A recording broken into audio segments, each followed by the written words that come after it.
Okay, good morning. I think that we will proceed. We have an ethic of trying to be on time here, and if we go off the rails, I at least don't want it to be my fault. So good morning, everyone, and greetings. My name is Joseph Kearney, and it's a great privilege for me as Dean to welcome you to Marquette Law School, to Eckstein Hall, and our Lubar Center.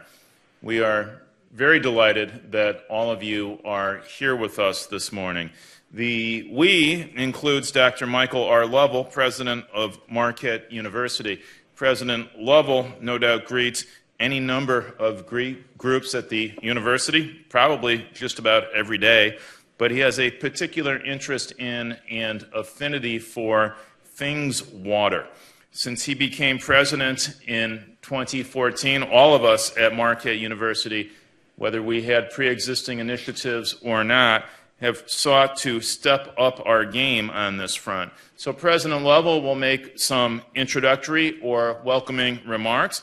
Then my colleague, David Strifling, will come to the podium and lead us forward. Professor Strifling is director of our Water Law and Policy Initiative. So without more, President Lovell.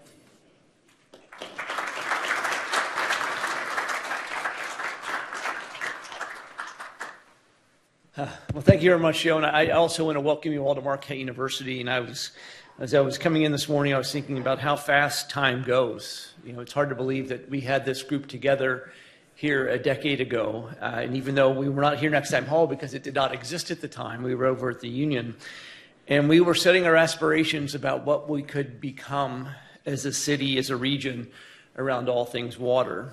And at that time, I believe we had the aspiration to become a global leader in water technology, a place where the world comes to get their water problem solved, and which was a great goal. And I think about over the last decade of how this region has really coalesced around that goal, and we may not have become exactly what we aspired to be, but we have made great progress in what this region stands for, particularly around water issues and water technology. We have so many assets here in Milwaukee to support being a global water leader.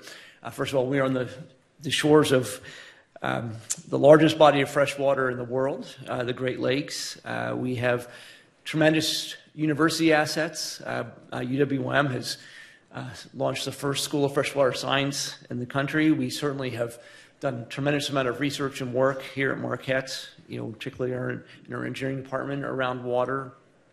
We also have so many companies that have 100 or so years worth of time here supporting water industries. As you'll probably hear later, much of the industries that Milwaukee was founded on, the breweries, the tanneries, were fundamentally around water, and those companies may have gone away, but the companies supported those companies still exist today. And we're going to hear from Rich Meason from Badger Meter and others about how those companies still exist and are thriving here in Milwaukee.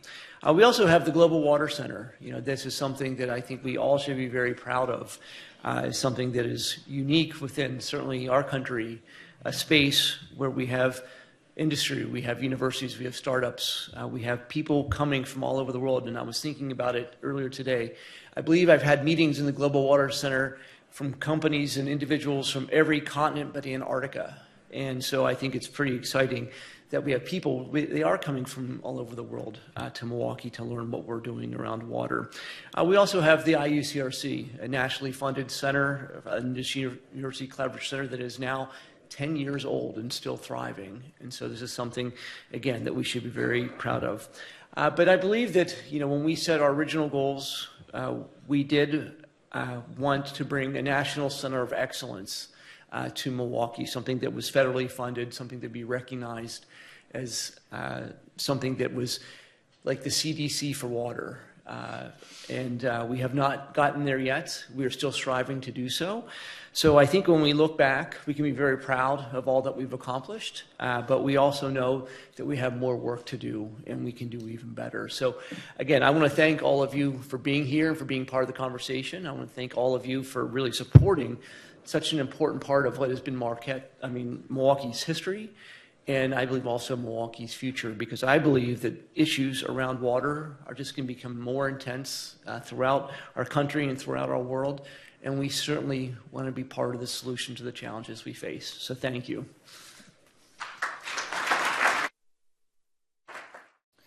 Thank you, Dr. Lovell. Good morning, everyone. Thank you for coming. Let me add my welcome. I'm Dave Striffling, Director of the Water Law and Policy Initiative here at Marquette. I think we have a really interesting morning ahead of us. We have a chance to look back, look forward, look to the future and the past at the same time, and try to get a sense of what we have accomplished and where we can go. For those who don't know, this is essentially a reconvening of a conference that Marquette Law School held in 2009. I think it was one of the first, if not the first, conference that Mike Goucher led during his time here at Marquette. And the conference was held right at this time of year in 2009. We're almost 10 years to the day. And it was titled Milwaukee 2015, Water, Jobs, and the Way Forward.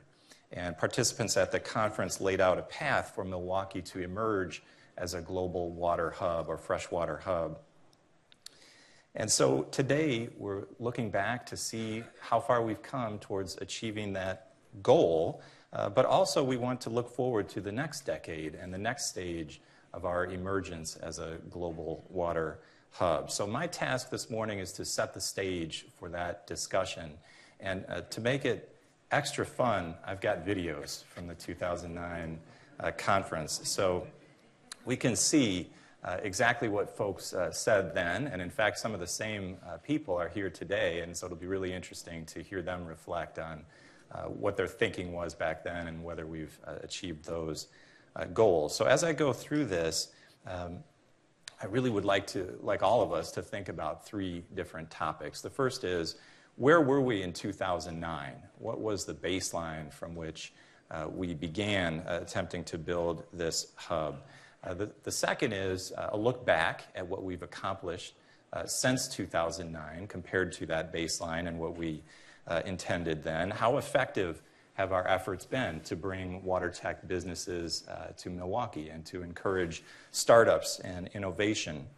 How well are we producing a workforce that is ready to serve the water tech cluster? Are we overcoming the brain drain that we hear about so often in terms of water and other fields?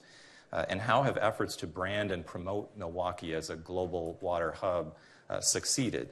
So that's the second thing, looking back at what we've accomplished in the last 10 years. And then third, I'll talk briefly about looking ahead as to what's to come. I'll leave that topic primarily for our guests as we start to get into some of those conversations. But so those are the three things. Where were we? What did we intend? Where have we come since then? And looking forward to the future. So let me get to the videos here. The first clip I have is Governor Doyle, who was in attendance at that 2009 conference, talking about what the baseline was in 2009.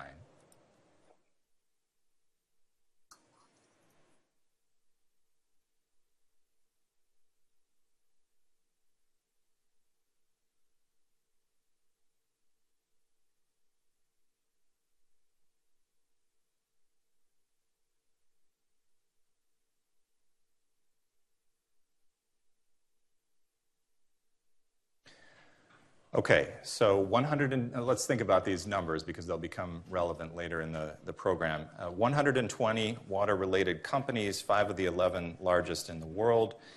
What he didn't say, but I think implied, is that we had a lot of water-related expertise, things like instrumentation and controls, equipment manufacture, fixtures, valves, sensors, motors, those kinds of things, and services, purification and treatment, pumping and delivery.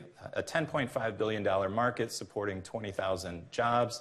I haven't verified those numbers as of 2009. I'm not sure where he got them, but I'll take them for accurate for purposes of this conversation. I think it's also important to think about what we didn't have, and Dr. Lovell set out some of that for us. No water council, at least certainly not in the form that it exists today. I think it was founded around the same time, but it didn't have any full-time employees until 2010. Certainly no Global Water Center, no School of Freshwater Sciences, a very limited water law program here at Marquette, and I think generally a lesser sense of collaboration and shared purpose about moving the water sector and the water hub forward. So let me go to my next clip, which was Mayor Barrett talking about the strategy at the time. You see it was just after his hand injury.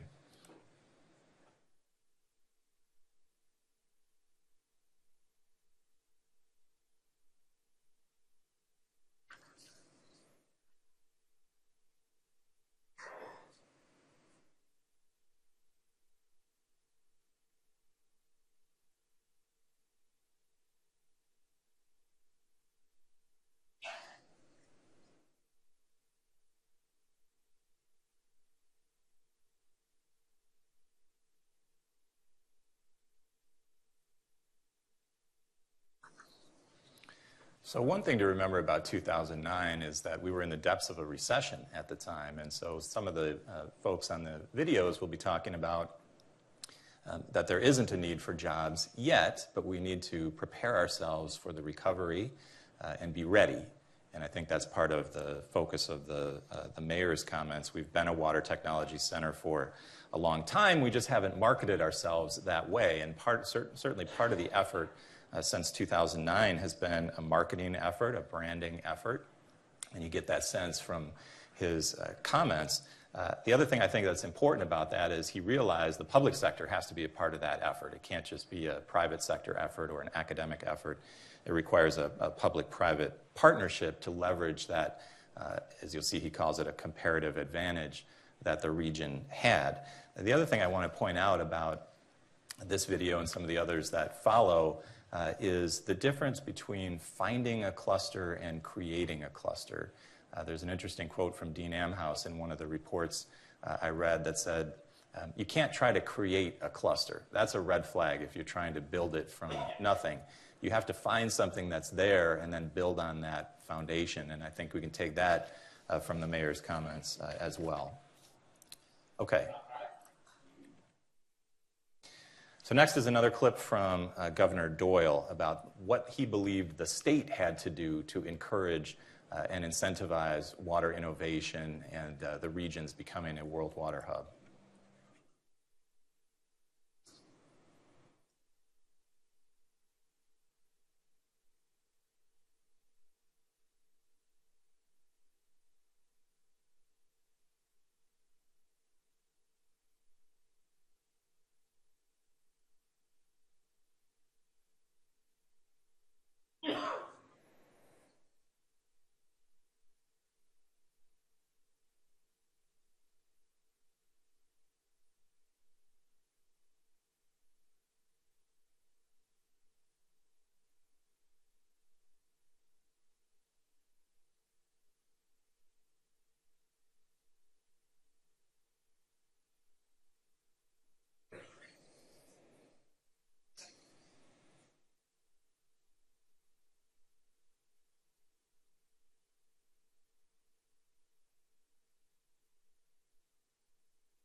Okay, so again, this is a baselining exercise to see if we can follow through and figure out whether the state has done these things that Governor Doyle laid out in 2009, invested in education and research to spur talent development and innovation was his first point. Support for ongoing businesses and setting up and encouraging an entrepreneurial climate, his second, and creating a national or even international profile to spur exports from our water technology businesses. So we'll come back to all of those topics. He also made the comparison to the biotech industry, which I think is an interesting one, and perhaps we'll have some discussion today about that, how the two sectors have fared relative to each other, biotech and water. I want to turn now to relationships with industry, and specifically established industry. And so the first clip here is Mayor Barrett discussing what needs to be done to attract new companies, new jobs to the region.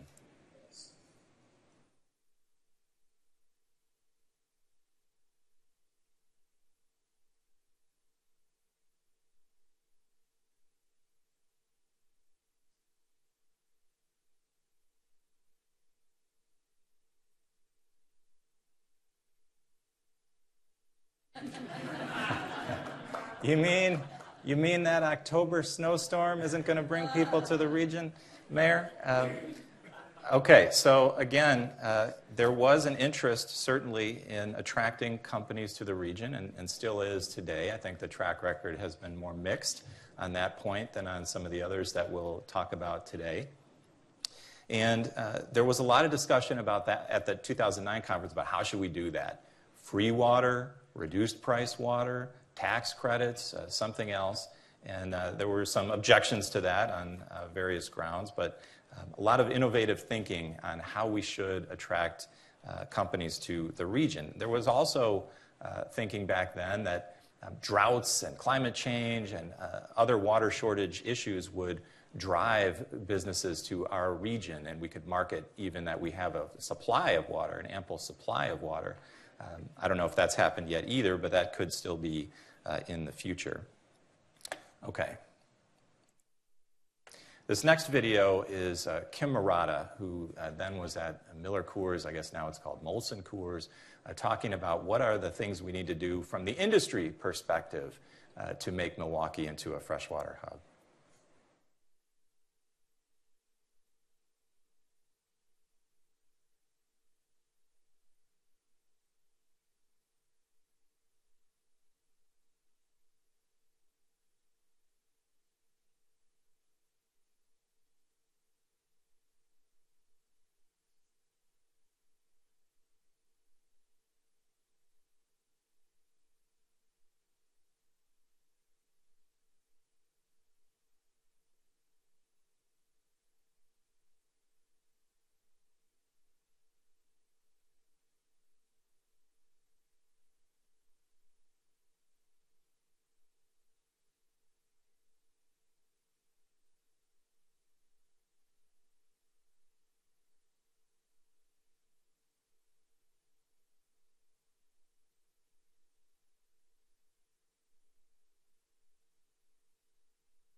So some great suggestions there, obviously, and a good summary of what the industry folks at that 2009 conference recommended.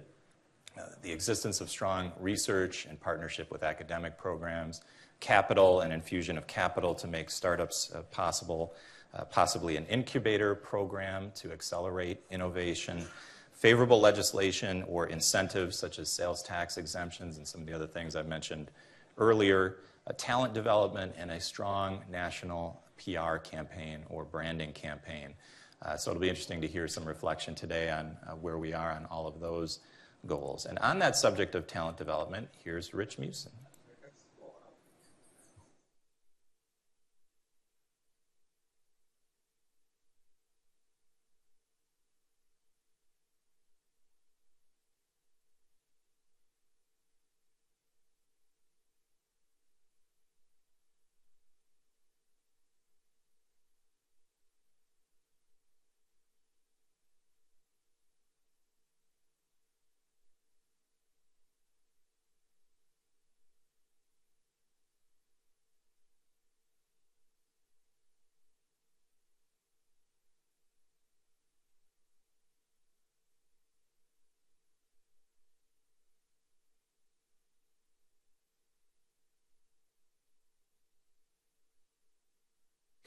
Okay, Mayor Barrett, Kim Murata, and Rich all will be here today, so they'll all have a chance to reflect on some of those comments. But most of the programs that Rich identified in that clip are flourishing.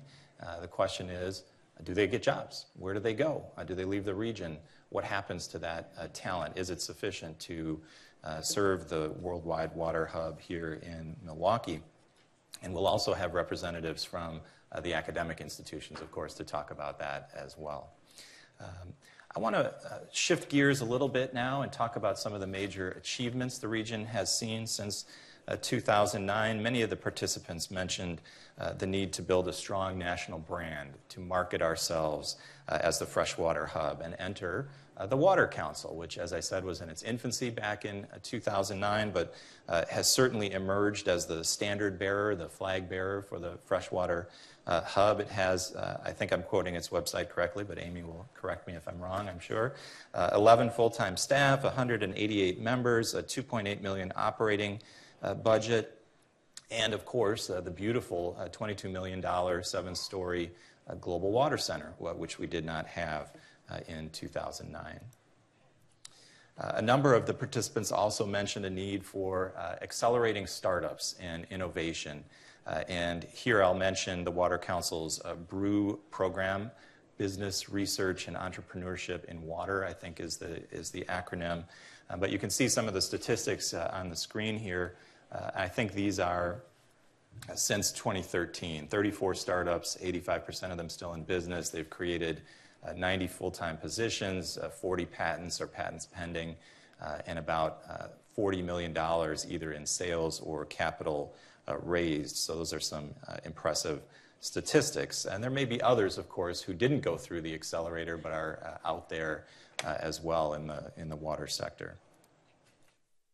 Talent development. We have now the beautiful School of Freshwater Sciences on the academic side, the $53 million building, the only graduate school of freshwater science in the United States. Shortly we'll hear from its dean, Dr. Val Klump.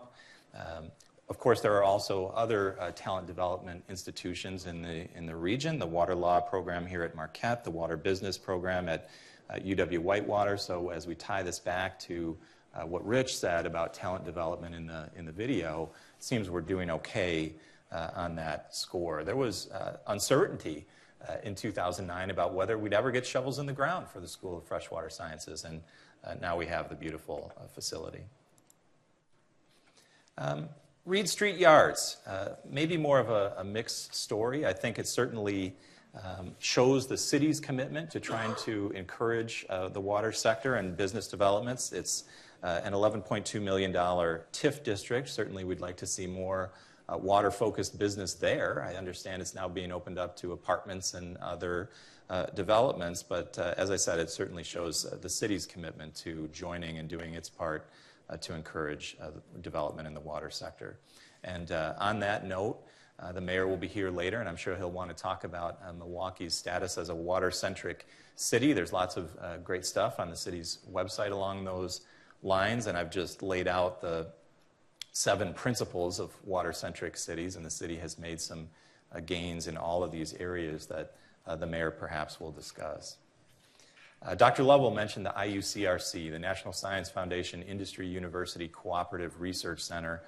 That is a research engine. It's a partnership between UWM, Marquette, and a number of industry members. The way it works is the industry members put in funding to support research at the academic institutions and then reap the first benefits of that research in terms of the intellectual property and the technology. So it's a really robust center, lots of research being done. EPA is a member, DNR is a member, MMSD is a member, New Water, the Green Bay Water Treatment Institution is a member, along with all of the more traditional members like A.O. Smith and Badger Meter. So that's been a great partnership that's developed.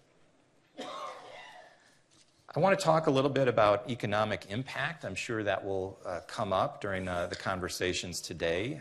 In 2014 or thereabouts, the Water Council helped to commission this study, the economic investment analysis into the Water Technology District in Walker's Point. Certainly showed dramatic growth in that region and detailed all of the different types of investment into the Water Technology District. Private, so there we mean things like private industry funds and foundation grants, anything that originates in the private sector of $108 million. Private-public tools, essentially the leveraging of private capital via tax credits or economic development corporation loans, $25.5 million. And then public funds, taxpayer dollars, either via the UW system, tax incremental financing districts, and the like, of $77.5 million. To secure or support financing at the Global Water Center, Reed Street Yards, and Freshwater Plaza. Correspondingly, the study found an increase in property values of well over $50 million. And the question, I think, is why is that happening? Is it the Water Technology District, or is it more macro conditions involving recovery from the recession? I understand that jobs and corporate attraction is not the whole story, but certainly it's part of the story. And if you look at the numbers from the 2009 baseline that Governor Doyle set out, compare them to 2018 numbers from a study that Brookings did, that really was very positive about Milwaukee, rather, as a water sector and water cluster. The growth looks a little flat in some categories. 20,000 jobs, Governor Doyle mentioned in that first video. Brookings says somewhere over 20,000, not sure exactly what that means. Number of companies, 120, Governor Doyle said. The Brookings report numbered 175, although its latest count on its website, the Water Council says there are 238 water technology companies or interested companies and institutions in the Milwaukee region. Market size, the governor in 2009 said $10.5 billion. Brookings now says $10.5 billion. And so certainly there's some wiggle room, I'm sure, in those numbers, but the economic development piece is something that certainly there will be a lot of discussion on today, I'm sure. Here is that Brookings report. I've got an image of it on the screen. Again, I think it was quite positive in terms of its findings related to Milwaukee. It certainly made the conclusion that we found a cluster. We didn't create it, and I've listed here the assets of the Milwaukee region that the study identified, and certainly there are many. This is the Water Council strategic plan. I'm looking forward to asking Amy a little bit about this. And we could focus on a lot of different aspects of this, but I'll just touch on the strategic objectives: expanding the cluster and the global influence of the region, advancing innovation, and leading stewardship excellence. That sounds a lot like what we said in 2009. I think it's an ongoing process, and that's very natural. The question is how? How will we do it? What will be the concrete results of that effort? And again, I think that'll be a subject of some conversation today.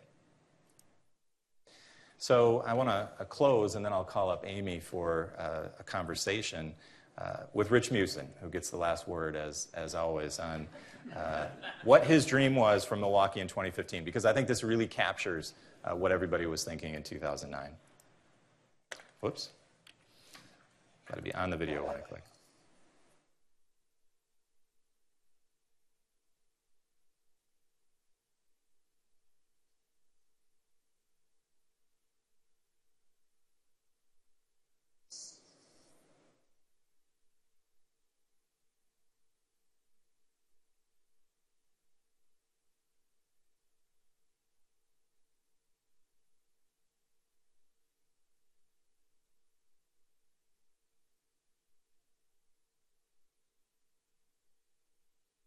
So that's the goal. When people think water, they think Milwaukee in the same way that when people think computers, they think Silicon Valley. And the question is, have we gotten there, or where are we on the road to that goal?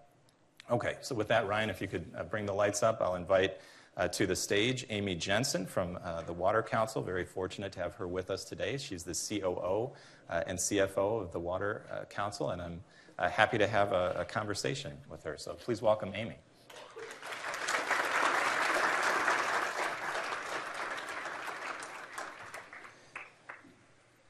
Thanks for being here. Thank you.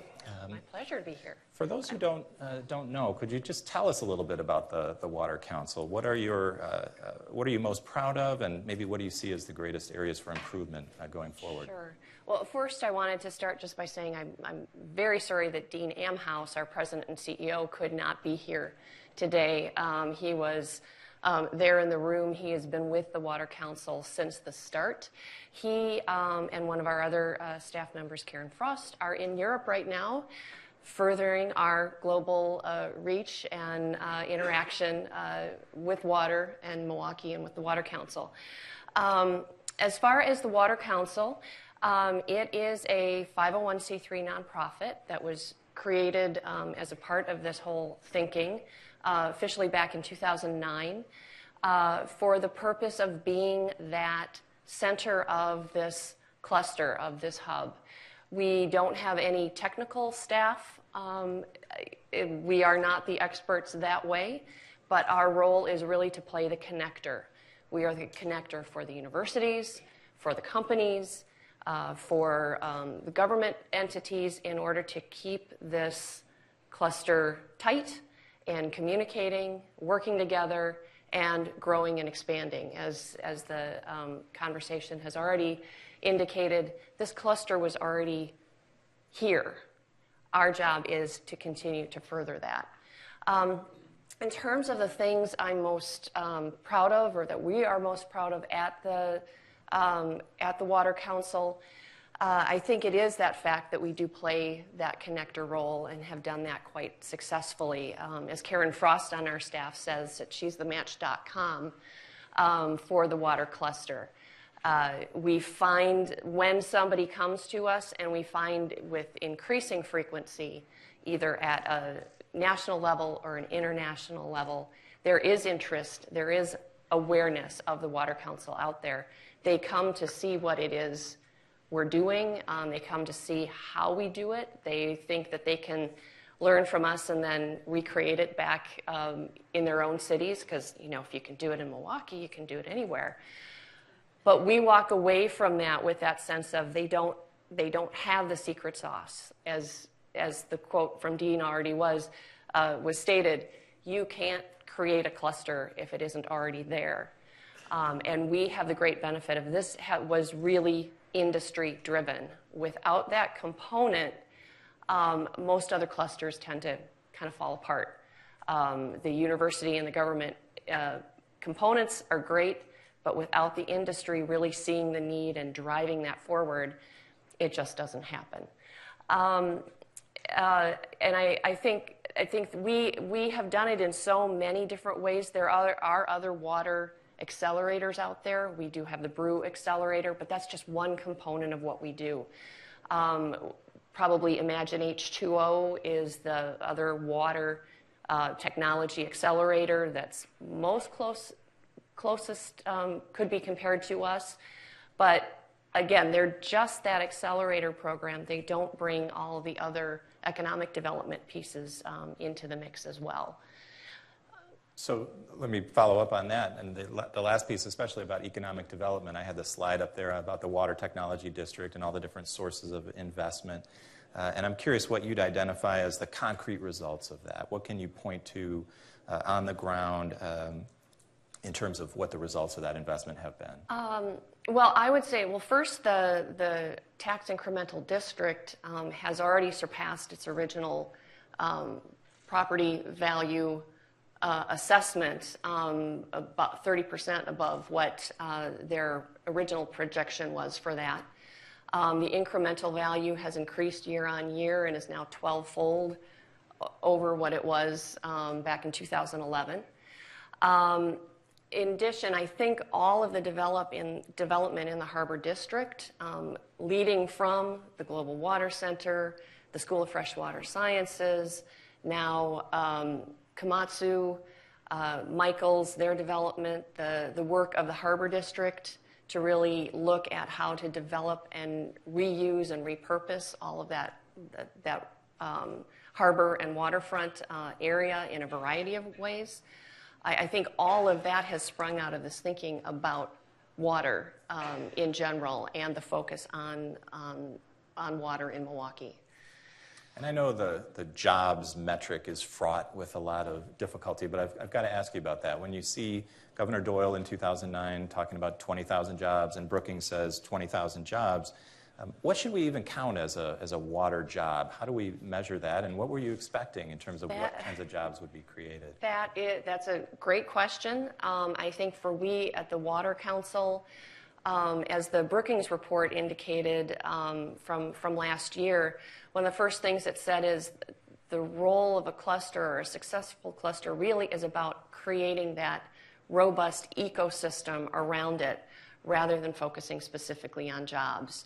We have found it rather difficult and challenging to measure jobs. The Brew Accelerator program is one that we track year by year, and both for our own interest, but also because the Wisconsin Economic Development Corporation has been a very key supporter in that program and has provided the funding for us to be able to do that program.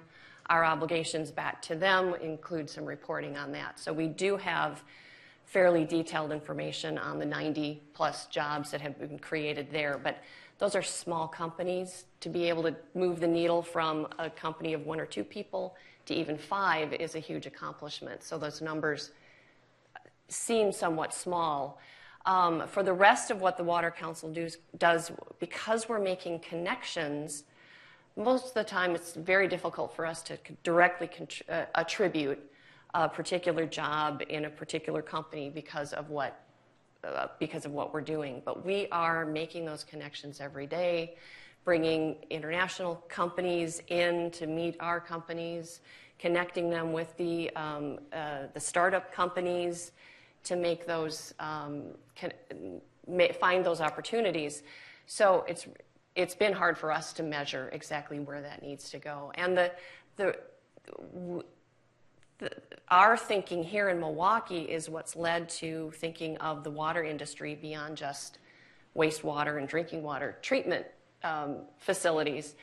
It is a wide array going from start to finish on the flow of water. So that definition of a water job or position is tough to measure, and marketing fits into that, and accounting fits into that, and all the other ancillary pieces with it.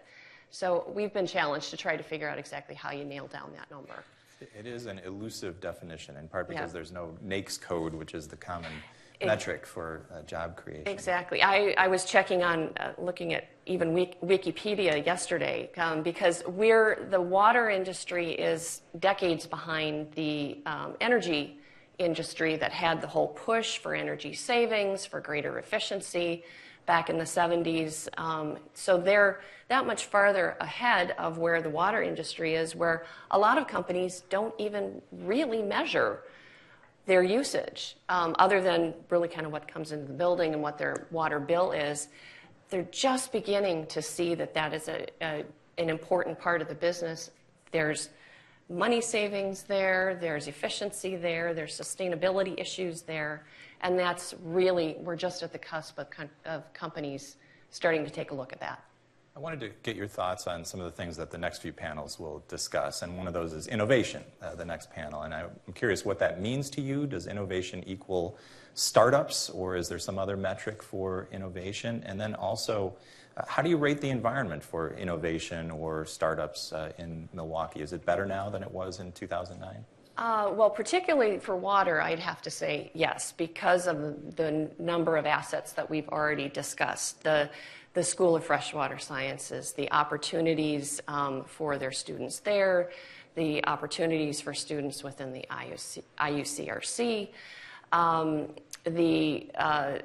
the opportunities among our larger companies for internships, and the role that the Water Council has been able to play, at least tangentially, for making some of those connections and opening up those opportunities. I think that's the one area, one of your earlier questions as far as areas for work and improvement, that the Water Council would love to be able to expand on and do more of, with a staff of actually 10 at this point.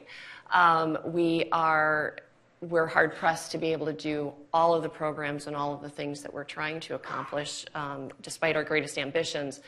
And that talent piece has been one that has been a little bit more of a challenge to be able to build and expand on.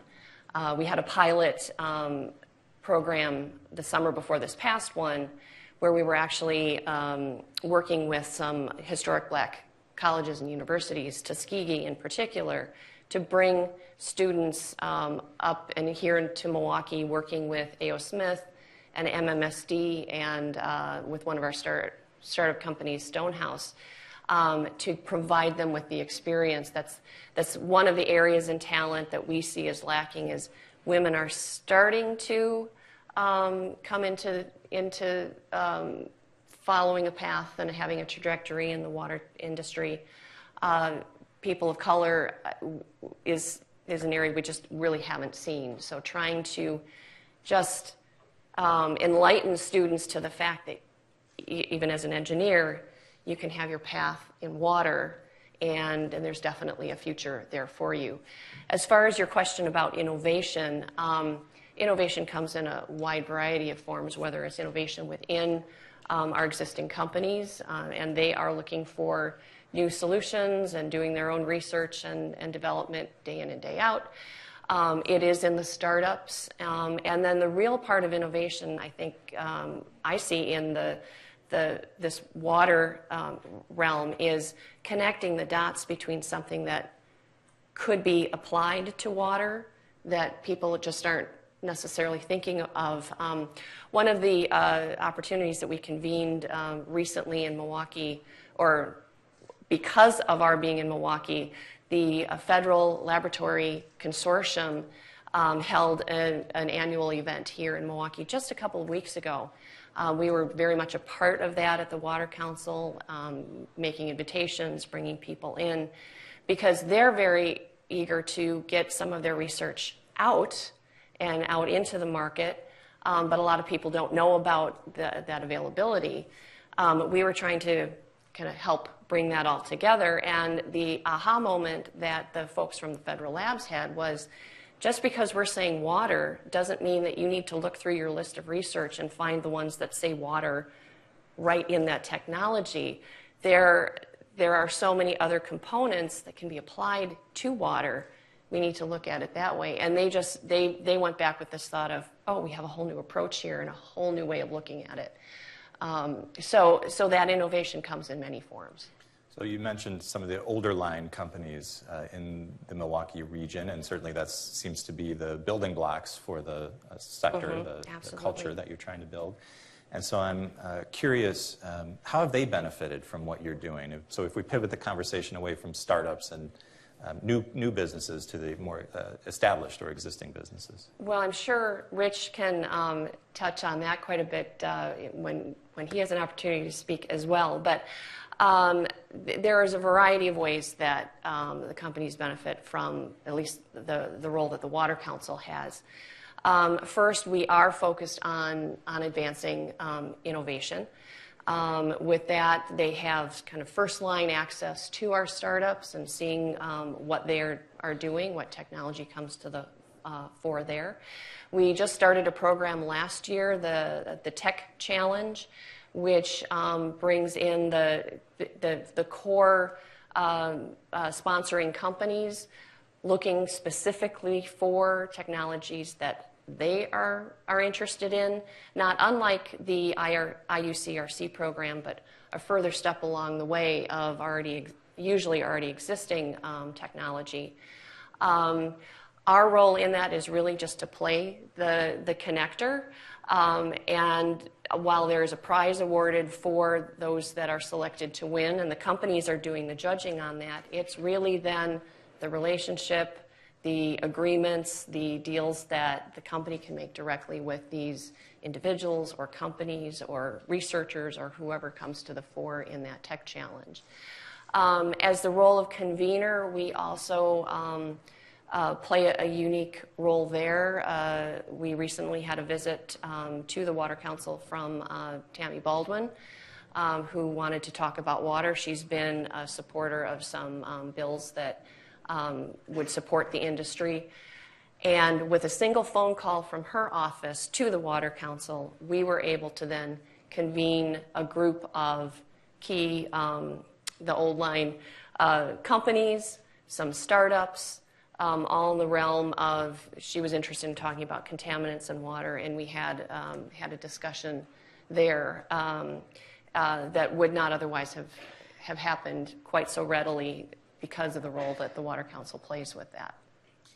We've talked about talent development and workforce on a few occasions already this morning, and I wanted to bring up some research that my colleague John Johnson has done. It shows that Milwaukee is very low when it comes to net migration, net population, very low ranked among United States metro areas. It's something like 377th out of 383 metro areas. We've lost 34,000 people since 2010, and most of those are concentrated in that key 18 to 35-year-old demographic. And so I wanted to ask, are we producing and retaining the talent that we need to fuel innovation and the jobs that we hope will be created? Probably not at the rate that we need to, but I would also say that unlike other cities, particularly with our focus in water, unlike other cities, we have that concentration of resources. We have the interest in from the School of Freshwater Sciences, Marquette University, the University of Wisconsin Whitewater also has. For all of their degrees, has a water focus as well. There is definitely more to be done, but I think in the area of water, if you're looking for a career, Milwaukee is going to at least hit the radar, and that was part of our thinking with the pilot on the HBCU program. Bring a group of students not typical to the industry, bring them from another part of the country to show them Milwaukee. I'm sure the winter time, we did show it off in the summertime, so at least we held off the shock of wintertime, especially because since they were coming from, Alabama. So there's a lot more to be done there, but I think a lot of that has to start from an even earlier age of just even letting students know there is a career, there's a future, particularly here in Milwaukee and in water technology. We've just got a minute left, so I need a soundbite on this one, but what is your vision for the future? What's the next stage of the Water Council?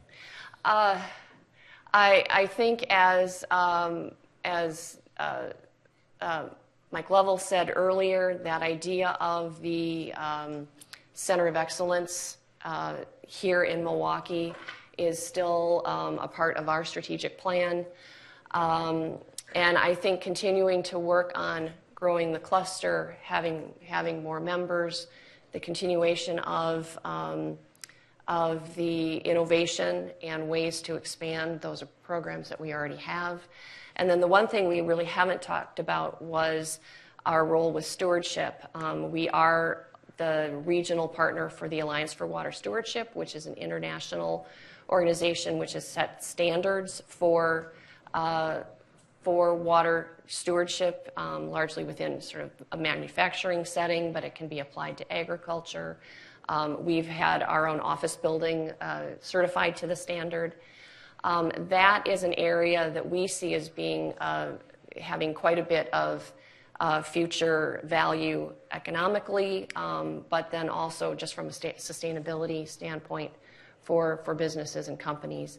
It's only starting to be something that the larger companies with sustainability programs are taking a look at. But we definitely see that will be a wave of the future and will also have a potentially positive economic impact. Thank you. So we've reached the time for our first break. Feel free to stretch your legs, get some refreshment, use the restrooms if you need to, but I will ask you to be back promptly at 9:35 so we can start our next panel. And before you go, please join me in thanking Amy Jensen.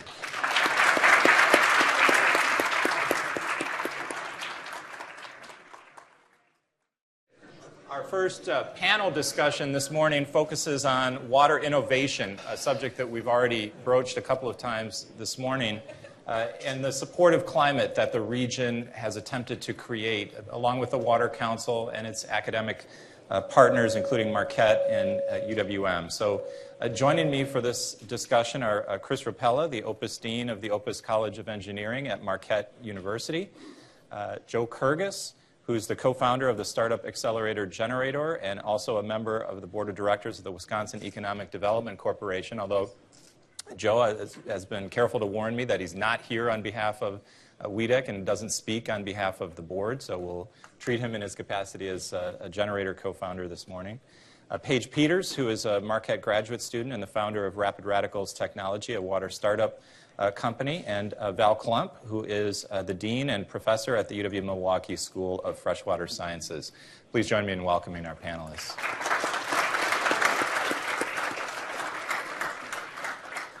So given that this is a panel about innovation, let's start from the top. One of the main goals here has been to foster innovation. And how would you assess the current climate for that in the Milwaukee region? And particularly interested in the water sector, but also any comments that you'd have generally on the subject. Have things gotten better or worse in the last 10 years? And also, what is your definition of innovation? Is it just the number of startups created, or is there more to it? So I'll throw that open to anybody who wants to speak on it.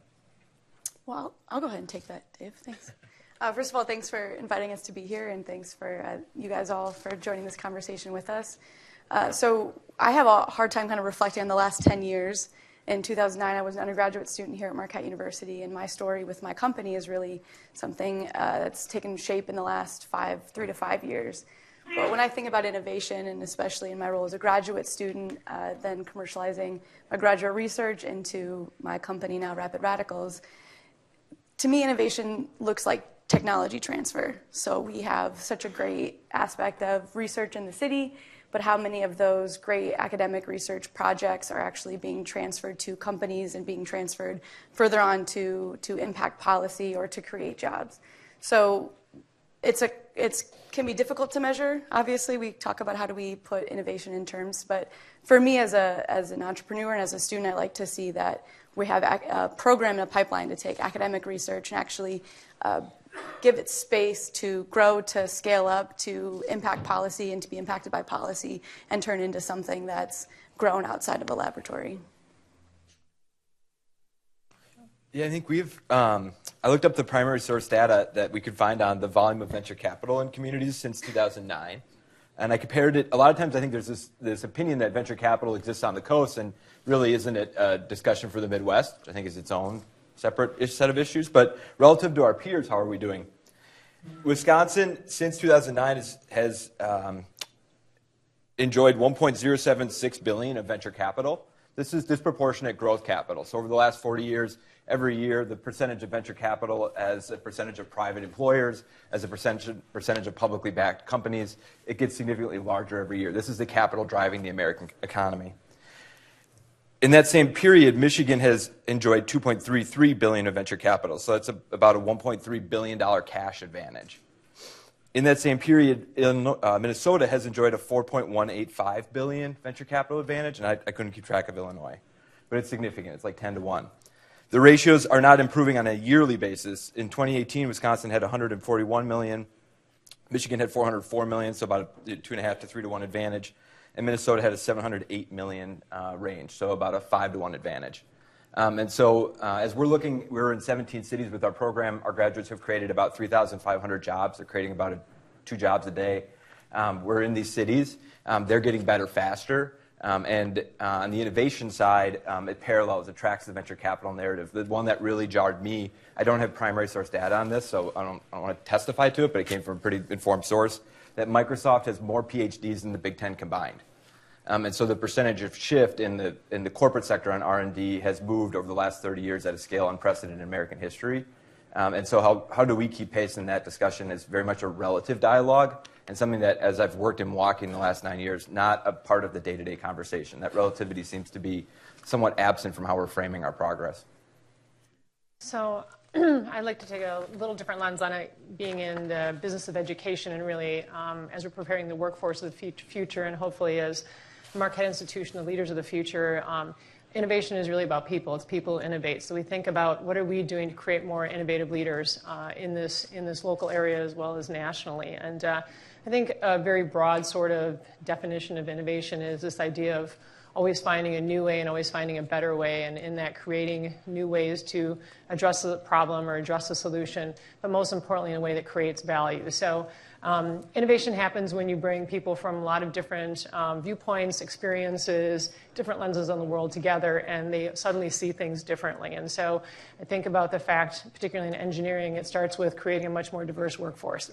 So engineering still doesn't look very diverse. I walk a lot of company floors and even academic institutions, and engineering still doesn't look very diverse in many different definitions of diversity. And so we need to bring, if we're truly going to solve the world's problems and serve the world, we need to look more like the world we serve. So I think we need to do a better job bringing in all kinds of different people into the engineering workforce, practicing engineering and going out there and trying to innovate new solutions. We also have to prepare our graduates differently. The engineers of today or of the future are very different, need very different sort of background training experiences than what we did in the past. We don't need the obedient engineer of the past anymore. We need people who also understand business, who understand ethics, who understand or think entrepreneurially and who think innovatively, and most importantly are always thinking about how do I best serve the world. So we think about what we're doing in that landscape as well. Well, and looking at the video, Joe said, boy, I hate to think of what can be shown on video 10 years from now. So in any case, I think that and we've made great progress in terms of Milwaukee having name recognition as a water hub. I think the Water Council and Rich and those guys have done an outstanding job of putting us in that place. The challenge we face, I think, in the next 10 years is sort of the critical mass problem, and you related to it. Someone once said, give me 10,000 of the right people, and I can create Silicon Valley anywhere. But you got to have the right people. And talent attracts talent. And right now, my feeling is we just don't have enough of that talent here. And honestly, it wouldn't be that much. I think if we put 200 new scientists and engineers in this region, that would probably kickstart, the next decade of entrepreneurship as you relate, because there are technology creators, which is what we try to train, but there are also technology adopters, and a lot of what entrepreneurship comes out of people who adopt technology. But you got to have the creation people as well.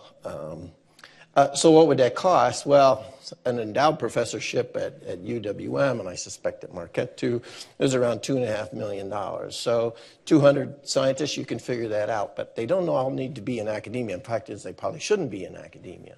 I mean, the federal government, there should be a federal lab here, and we've talked about that with the Water Council in the past. Part of the reason Silicon Valley is successful is because of Lawrence Livermore National Lab, the National Accelerator Facility. There's a significant federal investment. And so, maybe a third of those scientists are in a federal laboratory, a third are in academia, and a third are in the private sector. But I think the critical mass issue is one that's really important. For our students, they're all getting jobs. I mean, 97% of our graduates are getting positions, and the people on our advisory committee within industry are begging for more. So there's no question there's demand for students and talent in this sector. Someone said, the two kinds of people you need for a Silicon Valley-like environment are nerds and rich people. Well, we're good at producing the nerds, right? I'm a good one, or a nerd. Yes, that's my kids. But you also need the investment that Joe talked about. And so that's the challenge for us, I think, going forward in the next 10 years. Go ahead. I just want to make a comment, though, that I think, going off what Joe had said, too, is I think that the climate is warming up in a really good way. I think what Generator has done, I think what Matt Cordio has done with the Commons, and the idea of getting students to think about startups and think differently, of not just working for the big company, but how do we do something new, is important. You've got the Milwaukee Business Journal talking about Innovate in 94, and there's just a lot. There's now Summerfest does Summerfest Tech, a lot of great things that are happening, bringing people together, building the community, bringing the spirit of let's think differently in Milwaukee about the way we do business. So we heard a lot of different definitions there of innovation, and I think that's part of what makes this difficult to put your finger on exactly what we need to do. But what I wanted to ask you all about, we heard about some of the deficiencies in venture capital or maybe in talent and critical mass. What extra resources do we need, and where should they come from? Should it be public resources, private resources?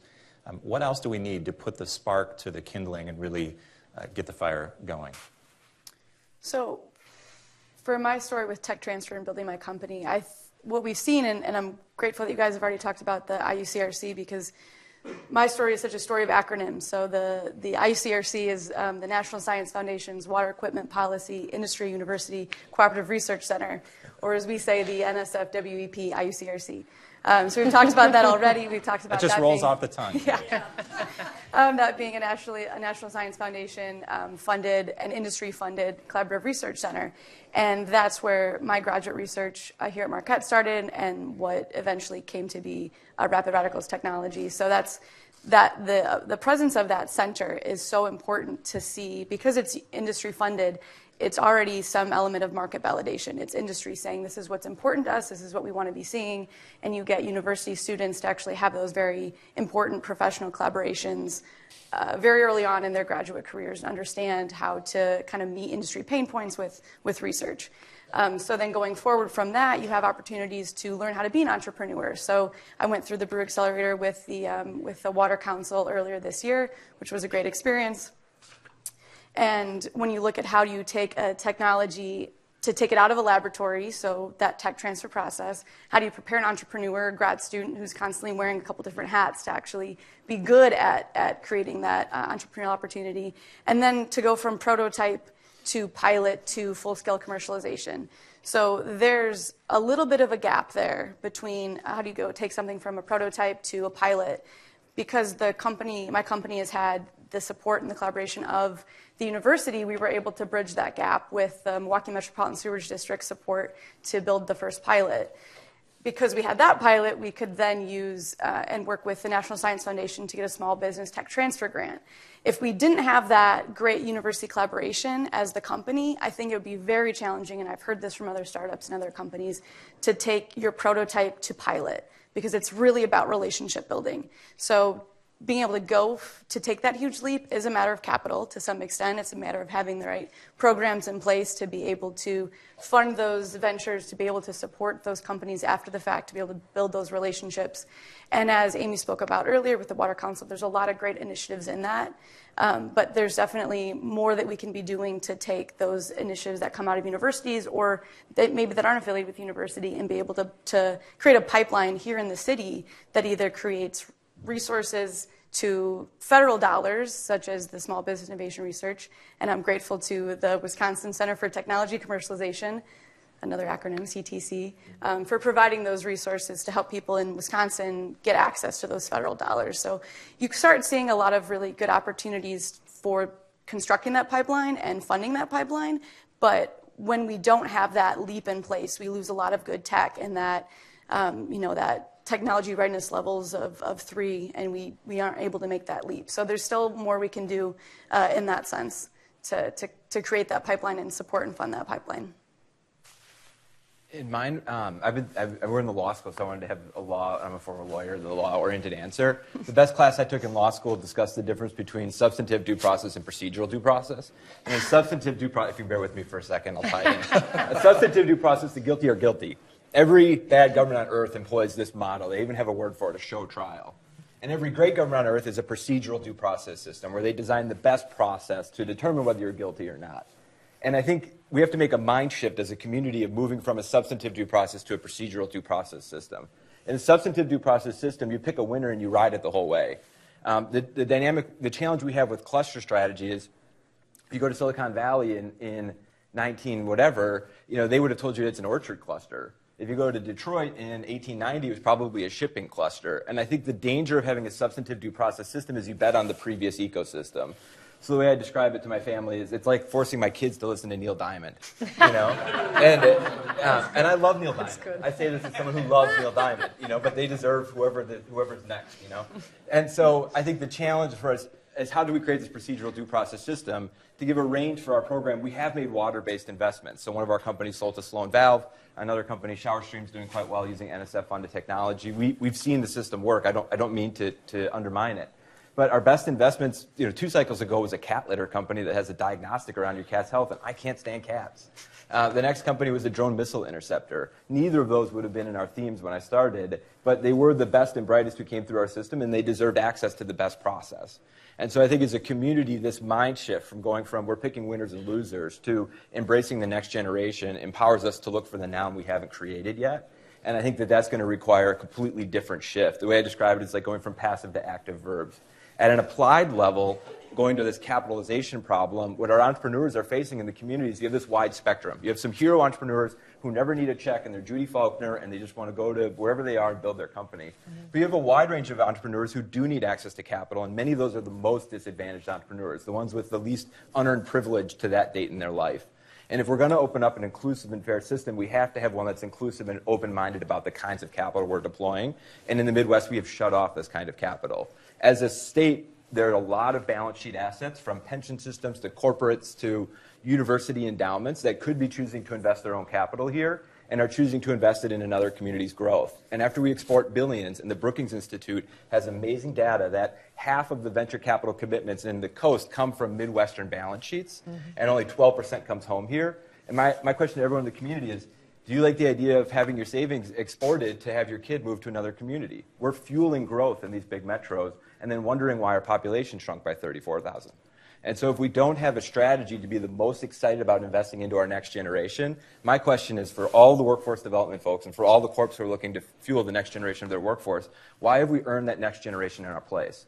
And I think that's a question that unless we're willing to begin capitalizing that at a financial level, and until we want to start buying local companies and investing in local companies, I think that the local next generation can read where the money's going, and that's where they're going to bet their career. I would like to add to that as well, or tap into this theme of sort of academic industry relations and government relations too, and just in order for this to work, the three have to come together and think differently about the way they work together, different models for working together. If you look at examples like the Cortex in St. Louis, where there was definitely state, local, government buy-in as well, academic industries all working together make something happen, and had a belief in what they could do here, and I just feel like that needs to happen here. We have to really have belief by all three sectors about what can happen, and we also need government to create like tax structures and encourage that sort of thing so that private-public partnerships can actually work and are encouraged, and as opposed to being penalized in some way or just putting up barriers that are holding us or keeping us from doing that now. So I think the way of the future is academia and industry also working together, and certainly the government buying and supporting that. Also industries coming together. We talk a lot about the CEOs here, big companies doing more together, working more together. Northwestern Mutual has tried to do this now with the Data Science Institute. There needs to be more of that. We can't always, we're small, not big enough that we always need to be competing against each other, but how do we become even greater by trying to work together and find ways of working together. Paige, as a startup operator, you've talked about your story a little bit. I think it's so interesting and important. You've lived through this in a very personal way. And I'm curious if you could tell us, what's the biggest roadblock you've encountered? What was the hardest thing about getting to where you are now? Or something that you're going through now, maybe? Not enough hours in the day. Is that relatable? So this opportunity gave me, to be honest, it's one of the first times in a long time I've thought about obstacles and improvements and roadblocks. Was kind of reflecting on today's event, because I have had a great experience with Marquette, with my advisor, Dr. Dan Zittimer, with my involvement with the 707 Hub at Marquette. I mean, the list is endless, working with UWM and the Lubar Entrepreneurship Center for opportunities that I've been given. And I think the frustration I felt at one point was that I was a really well-trained entrepreneur and becoming a well-trained graduate student researcher, but I wasn't getting a chance to see how all of that training was being applied. And I didn't want to just feel like, and I had those moments where I was just kind of wearing both hats and starting to build the foundation of the company, where I was starting to feel like I've just gone through a really intense training exercise, and you could look at my resume and see all the programs I've been a part of and all the acronyms I've participated in. And it didn't necessarily translate to the big change that I was hoping for. So the biggest obstacle that I felt was what I talked about previously, was this sense of, we all have these great ideas. We want to feel like they're being well supported because they meet an industry need, they meet a global need, and we had trouble figuring out what that leap was going to look like from doing academic research to seeing this being put in place, this technology that we've been working on to prevent sewer overflows. So you get a chance to talk to a lot of people about the problems that you're solving, and people get really excited about them. And then if you want to, kind of turn it around and say, well, would you support a tax increase if the sewage district were to start implementing more innovative technologies? And it's a great conversation piece to have with someone from the community. They want to know that your government and university and industry partners are doing something. But it's hard to find that level of accountability at the same point to say we should all be investing in these changes. So that's kind of an emotional roadblock, and then also just a resource roadblock. And I can say now that we've overcome that with support from the sewage district, with support from federal grant money. But there was a few years in there where we weren't sure what the future was going to look like, and we didn't want to feel like we'd just been going through a huge training exercise, as plentiful as the resources are to do so. So I want to follow up on something that you said, Joe, about clusters and creating clusters versus finding clusters. And, if we had fallen into what I'd call the winner's trap of looking back at what worked before and saying, let's make that a cluster, the agriculture cluster in Silicon Valley or the shipping cluster in Detroit. And I'd open this question up to the whole panel. Milwaukee's taken a pretty specific approach here, a top-down branding, marketing approach to the water cluster. And we heard from Amy about all the great things that the Water Council has done in that respect. Do you agree with that approach? Is that the best one for the city, the region to have taken? Or do we need a more bottom-up focus, starting with people like Paige? Yeah, I think, to me, the top-down is great. You need a top-down strategy, but the metrics that we measure are, for generators invested about $10 million, our funds are top quartile performers, and that's really important to us because we want to send a market signal that you can invest and succeed here. And we believe there needs to be market-driven solutions. And I think that the challenge on the top-down solution is inevitably it's going to have a lot of that government dynamic in it, and the more that it's government-supported and government-funded, the less pressure there is to go to the private market, and that's going to the private market is one of the most humbling. It's like getting your obituary read you every day. I mean, it's really unpleasant. But on the flip side, when it works and they invest, you're highly levered. So our fund, we invested $10 million. Again, our funds are top quartile. We draw in all private money into our fund. And our graduates have raised well over $300 million.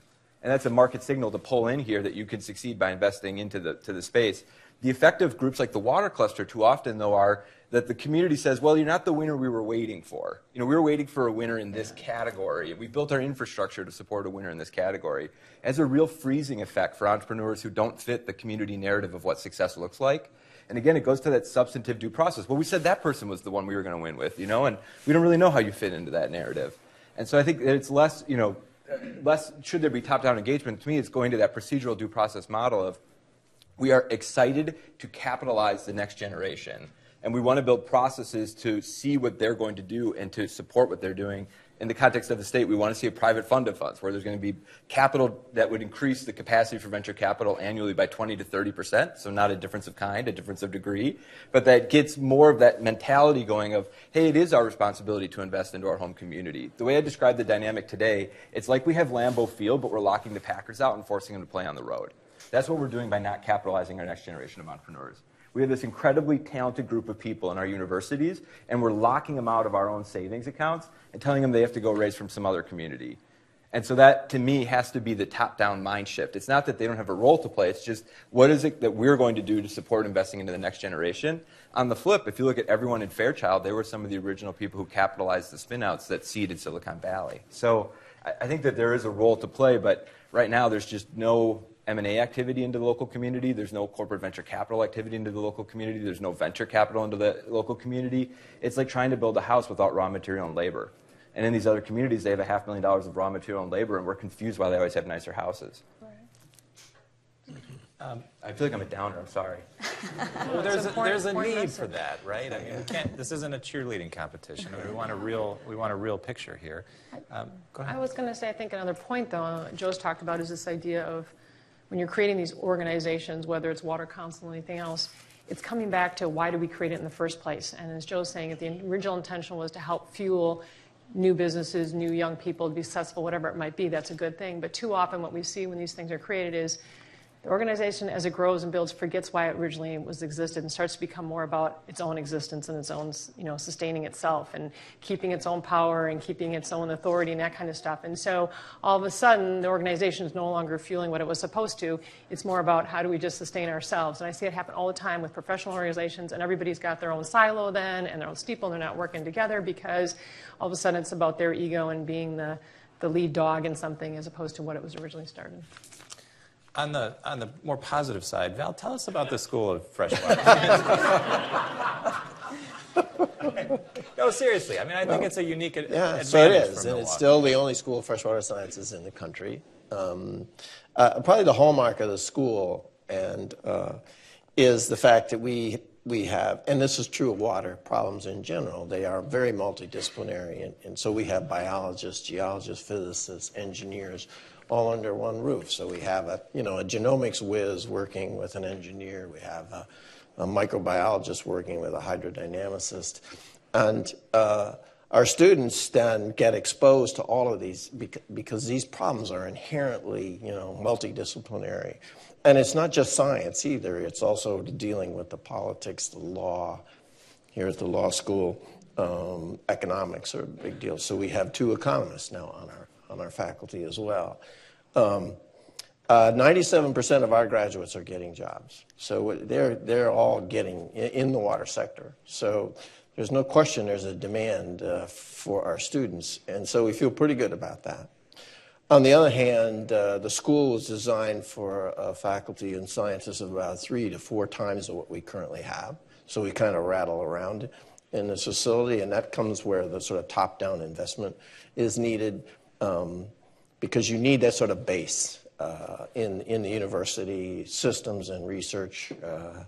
Silicon Valley is famous because of Stanford and Berkeley. Well, we have great universities here. As Rich is fond of saying, we should take advantage of our clear, unfair competitive advantage here in water. You asked a question of Amy about we're losing population, especially younger people. This is an area where we can attract people and young people to stay in our community. And honestly, in the short term, I think that's a goal. In the long run, I really believe the Midwest, and Milwaukee in particular, is going to see a repopulation. Demographics are going to shift back to us. There was an article in the New York Times not too long ago about climate refuge. Where should you go if you live in New York City or Miami? Where should you live to get away from, they picked Duluth of all places. It is beautiful. Yeah, I like Duluth, yeah. But it doesn't hold a candle to Milwaukee. In fact, it's hard to imagine a large city in the Great Lakes region that is more attractive to potentially to young people than Milwaukee. It's a very livable city. Now, we clearly have our problems, and we got to fix those. But it's much better than the other large cities in the area. And these will attract those nerds that we need, to generate the science and the engineering and the policy and the technology so that Paige and her colleagues can create more positions and more jobs. So as part of that demographic of people that you mentioned were leaving, I had the opportunity of, here's my personal story, doing distance with my now wife between Nashville and Milwaukee. And we thought for a really long time we were going to relocate to Nashville. She was loving it. It's a cool city, very hip, very, that's a place that people keep talking about. And I was in my master's program at the time. I'm not sure if I was going to stay to do my PhD, and I hadn't yet founded Rapid Radicals. And we talked about it a lot, and we ended up doing distance for 2.5 years, and thankfully she moved back to be with me here in Milwaukee because I just couldn't think of a better place to do what I'm doing. We talk a lot about the ecosystem, we talk a lot about the resources that we have, and I'm 31, I fit right into that demographic of people that we keep saying are leaving, and look at places like, you know, the Twin Cities are great, but like Duluth or like Indianapolis or something. And, you know, we're on 3 rivers. We're on one of the 5 Great Lakes. We have so many resources here. And it was a clear decision for us to stay and build our family here because it's the best place to do what we're doing. And I feel really strongly about that. I'll talk to anybody and talk anybody's ear off about Milwaukee. But so that's just one, you know, person's story of someone who could have left and chose to stay for the exact reason that we're all sitting up here talking. I want to ask one more question, then I'll open it up to questions from the audience. And that is, what does the future look like? What do you see over the next 10 years when it comes to innovation? And you could answer that in terms of resources that are needed or any other aspect of that question you want to take. Boy, I think it's exciting. Things are technology accelerating at an unprecedented pace, I think. I mean, it's no, I think, secret that AI is going to, artificial intelligence, the whole, data science analytics area will continue to expand. Everything's going to be instrumented, sensors, everything. The problem is, what about all the ethics that go along with that? You know, what do people get to know about you? The world does know about you, everything that's going on in your home, in your car, and there's great things about that too, but then there's also very negative sides to that I think that we have to be on top of before we let it just happen to us. So I think it's exciting where it's going, and I think some of what the technology is being developed, the good things it'll allow us to do, but then I think we're also going to be looking at ethical things in ways that we never have before. We think the state's demographic trends are going to get more and more difficult. I think the good news is it means probably a relatively low unemployment rate and a lot of focus on retraining and STEM and skills development. On the competitive or relative side, we think, Matt, the urban university centers are capitalizing their growth at a rate that's way above the per capita anywhere else in the Midwest. We anticipate a stronger Madison in 10 years. With Milwaukee, it's sort of yet to be determined for us. But relative to the capital inflows, I mean, it's Indiana just gathered $500 million to invest back into Indiana. Ohio's on its 3rd fund. We think that it's going to be a struggle for us to compete on a technology basis, and that will put a lot of pressure on us when the Fortune 500s get acquired or need to expand on whether we're the right labor shed and we're the right place to capitalize that growth. So it's I think it's good, but it's definitely not optimal, and it's still could go either way. I think we've learned over time, and as we've been struggling with this and trying to build the Milwaukee Water Hub, and Chris, one thing you had said before was talking about the silos that we work in. I think we've learned that we can't solve these water problems in silos anymore. Engineers can't be uneducated about policy. You have to have some element where we're integrating the policy, the regulators and the government agencies, the industry, the entrepreneurs, the academia, and not to say that we all have to consistently find these boards where you've got someone represented from every single group all the time to be having these conversations, but there is a trend that we've been seeing where that's working, and I think that moving forward into the future, we have to continue taking that interdisciplinary approach where we break out of our silos and respect the experts who are good at what they do to do what they do, but start seeing this kind of higher level interdisciplinary approach where we're getting these different perspectives to really influence the things that are necessary and are important. And I like to think that in the next 10 years that's something that will be more practiced at. So let's say it's kind of a muscle memory thing. We'll get really good at how do we build these really productive and influential teams and start creating some metrics that make sense for continuing to develop Milwaukee as a water hub. Well, I think then probably in the next 10 years, we'll figure out a way to resource this. A few years ago, there were water bills were raised in Milwaukee, and there were a lot of letters to the editor objecting, my water bill went up 30%, went up 40%. And then, I read all these, and finally I got upset because I said, time out. Actually, it's not a water bill at all. What you pay for is the withdrawal, the distribution, the treatment, put back. The water comes to you absolutely free. You don't pay a thin dime for the water. Mm-hmm. On the other hand, we do know that, and whether it's Lake Michigan or groundwater or whatever water source it is, It's pretty easy to put an economic value at the end of the pipe that serves the brewery or my house or an industry or whatever. On the other hand, the other end of that pipe that's in the ground or it's in Lake Michigan, what's the value to the system? That's a much harder number to figure out, but I guarantee you it's not zero. It is not zero, and right now we don't pay that. We take it absolutely free, and I think that's got to change. So my proposal was a 2 cents per 100-gallon surcharge on water use. That would be about 2 cents a day, the average household. So most people probably can't tell you their water bill because it's so cheap. But in here in Milwaukee, that would generate between $4 and $5 million a year. Now, that's not a lot of money. But if you pump that over time into the infrastructure, the intellectual infrastructure, because it's all about people who can develop the water cluster, then I think you can go along. And I think over the next 10 years, we'll figure that out. Because everybody that I talk to in the public gets it. They think water is important. When you ask them, what do you need to do? What should we do to make sure that water is fishable, swimmable, drinkable? 97% say, do whatever it takes. Do whatever it takes. And the Great Lakes region is the third largest economy in the world. So don't tell me we can't afford to do this. It's a $6 trillion GDP annually. So we have the economic firepower to tackle these problems. We just need to figure out the political will to do it. We do have a few minutes for audience questions. I'd ask you to keep them as brief as possible so we can fit in as many as you can, as many as we can. But if you raise your hand, I'll get to you as quickly as we can. Let's start over there and then over here. Joe, how can an individual invest in venture capital that's used locally? It's pretty tied up. So the federal government put in regulations around, you have to demonstrate, literally file a form that says you're a rich person.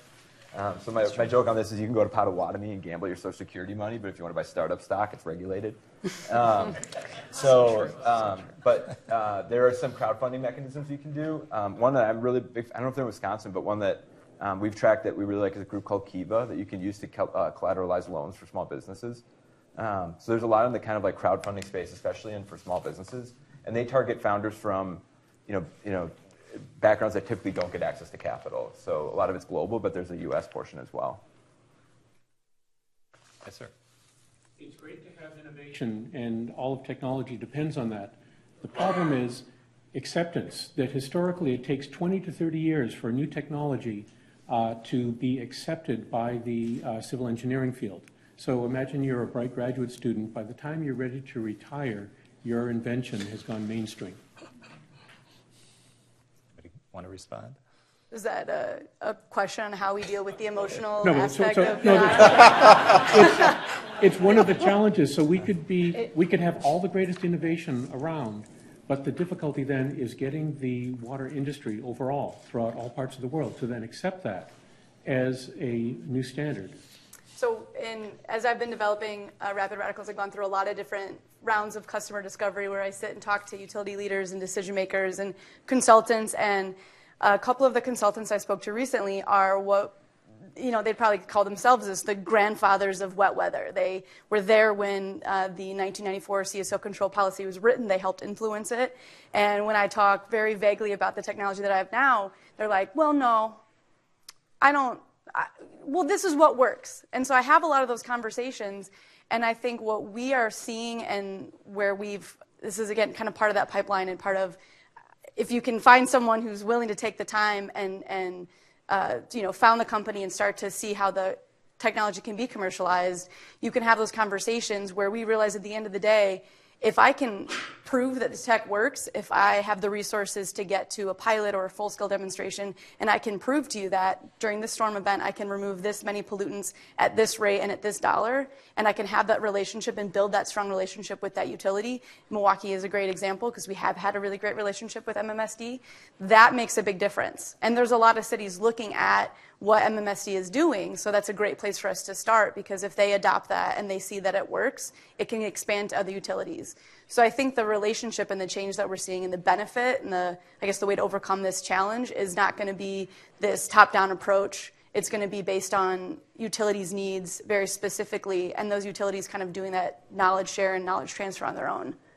I think you speak to a very important issue, though, and it's true, especially in all regulated industries. I come out of the medical device industry, the same thing. You think it's bad in water, FDA is even worse, right, in terms of lead time. But all the more reason to get people out of their silos. I mean, you know, we educated engineers within the engineering space for a long time, only as engineers. You walk to most companies and the banner says engineers, accountants, right? And so what happens is in that early stage when you are coming up with a new innovation, new invention ideas, you got somebody sitting, you know, engineers only working together who haven't talked to the business people, the economic realities of your user, you haven't talked to the regulatory people, whatever. So you create something that sits on a shelf, right? And it's a whiz bang, but no use. So the sooner you get these people out of their silos, working together on innovations, talking and saying, yeah, great idea, great need, but these are the other things, you'll be even more innovative because, you know, constraints actually create innovation, right? So that's why I got to get people out of the silos and out of this idea that I only work with the engineers in my space or I only work with the accountants, whatever it might be. Great note to close on. That's all the time we have for questions, unfortunately. We've got another break scheduled. I'd ask you to be back here by 10:30 for our next panel. And please join me in thanking our panelists. Thank you so much.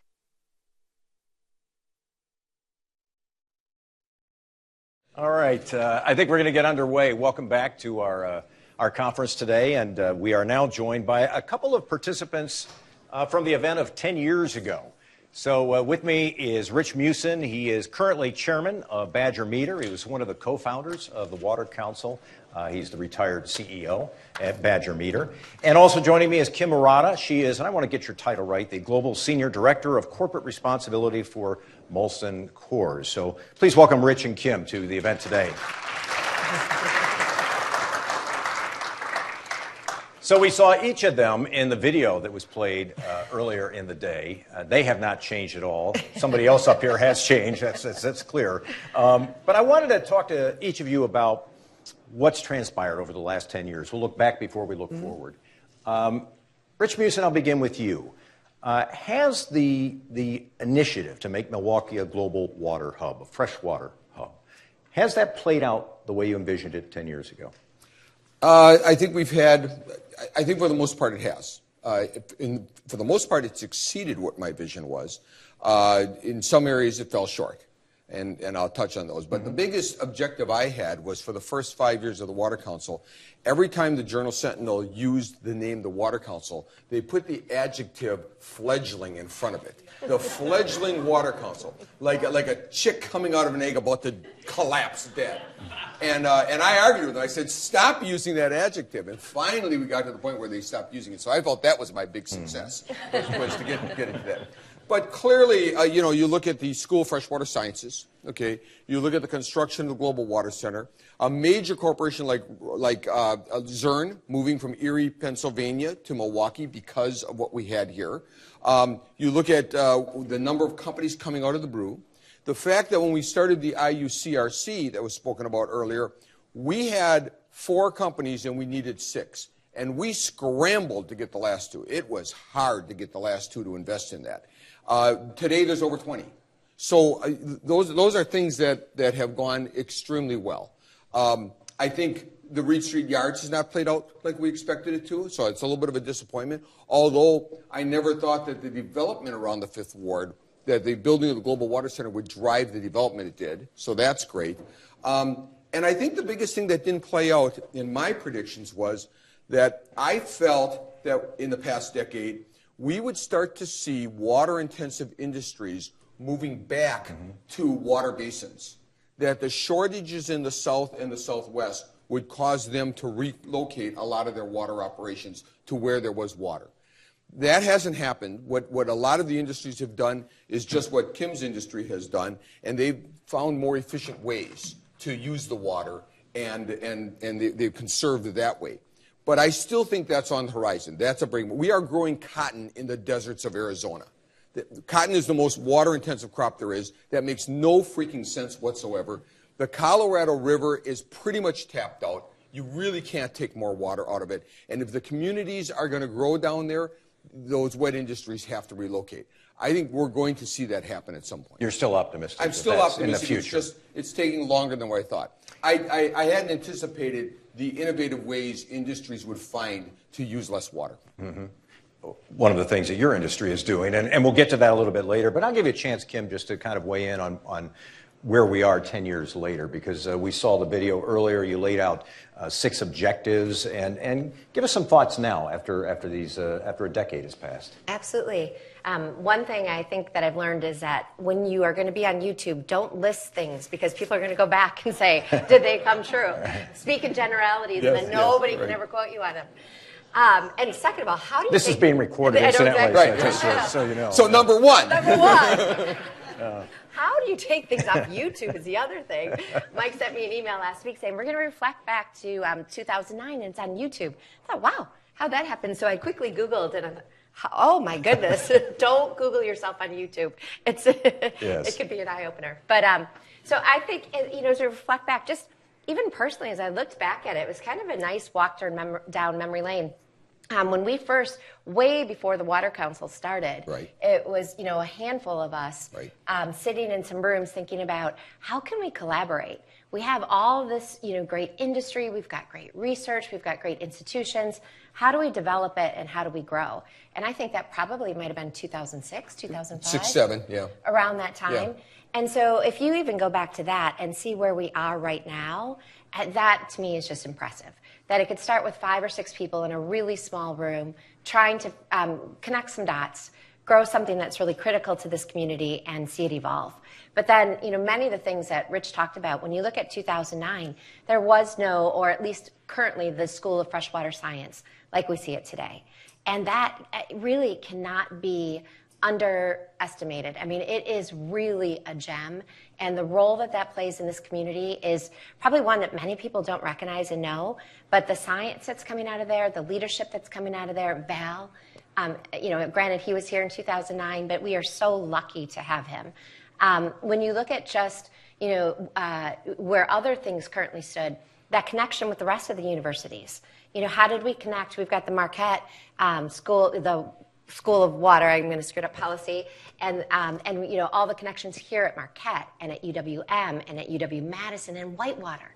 The school at Whitewater didn't exist at that time. So really building that research, Whitewater existed, sorry, but their focus on water they didn't have the water focus. and didn't exist like it does at this current time. So being able to connect the institutions and the research, I think, is really tremendous. And then for us, just on a personal standpoint, Alliance for Water Stewardship, that really evolved through the Water Council and is really a terrific program under, often shepherded by Matt Howard. And to give you an example of how that impacted Miller Coors, obviously we have our large brewery here right in the valley. And the impact and the relationship that we have on the rivers here, on the watersheds here, and our really collaborative partnership with MMSD is tremendous. And AWS really challenged us to go further and to look more. So we always look at our watersheds. We have 7 breweries, large breweries in the United States. And we use a lot of water. We often return a lot of water to the waterways, whether through wastewater discharge, anaerobic digesters, or directly to the sewage district like we do here. So it's a really important relationship. And what we did with Alliance for Water Stewardship is we did a more detailed, I think it actually probably took us 2 or 3 years, watershed risk assessment. And we looked at the watershed, and we looked at the quality of water, the quantity of water, our impact, stakeholder engagement. So just to give you some examples, when we looked at the total maximum daily load, and what is the phosphorus that's getting discharged to the waterways, Alliance for Water Stewardship really challenged us, and we looked at our phosphorus discharge, and we looked at what was going into the waterways, and we're aiming to have a 0 discharge to the Menominee, because that's going to be critical to this water stream and to the quality of waters in this area. We also looked at our infrastructure on site. And again, that great partnership with MMSD. We have rain gardens, but we expanded our rain gardens. We improved our stormwater runoff. We improved our porous areas and expanded the areas that we had and made sure that we were doing everything we possibly could on our own site to control those areas. And then we looked at improvement in maintenance. And then, as you mentioned, just reducing the amount of water that we use in our breweries.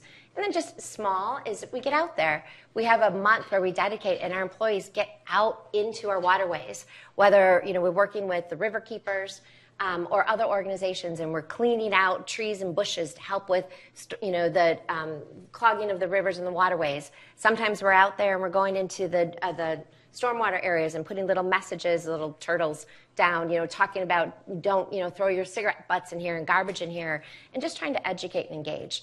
So some of that was really precipitated by the Alliance for Water Stewardship, which definitely has a direct connection to the Water Council, and others are just, the continued focus on how we need to collectively improve the quality and the quantity of water here in Milwaukee. And a lot of people may not know that the Alliance for Water Stewardship, AWS, is a set of global standards that were developed kind of like LEED's standards for buildings, for energy, or Energy Star ratings on appliances.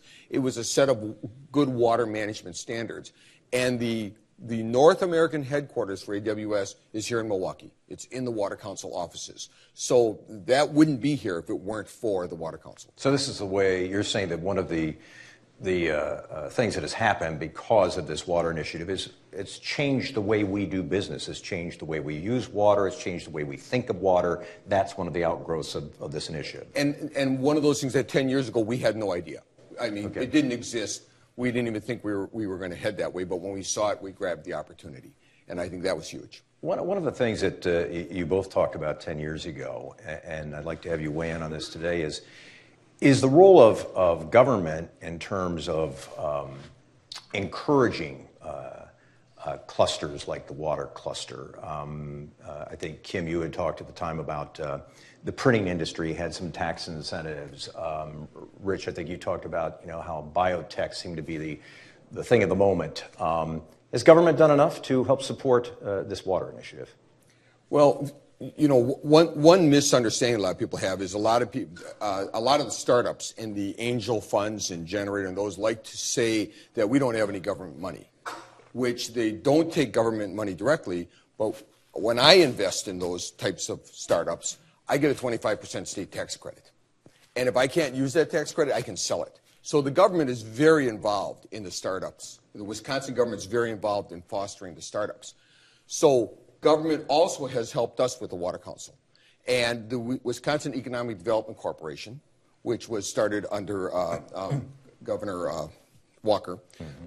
Geez, how quickly we forget. I'm sorry. That was a sign of age. That was not anything else other than a sign of age. All right. The WEDC was very instrumental. But the key to the success of the Water Council was that it wasn't government-led.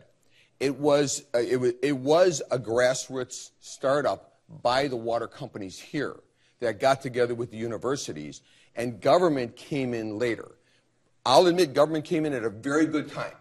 WEDC came in with help for the Reed Street, or for the Water Council. The city came in with help for the Reed Street Yards and with some historic tax credits for the Global Water Center. So government has a role and came in at the right time that really helped us move this along. And I think government support of our initiative here has been the right level of support. I can't complain. I complained a lot before when we were starting up, why isn't government doing this? But I think they've done a very good job.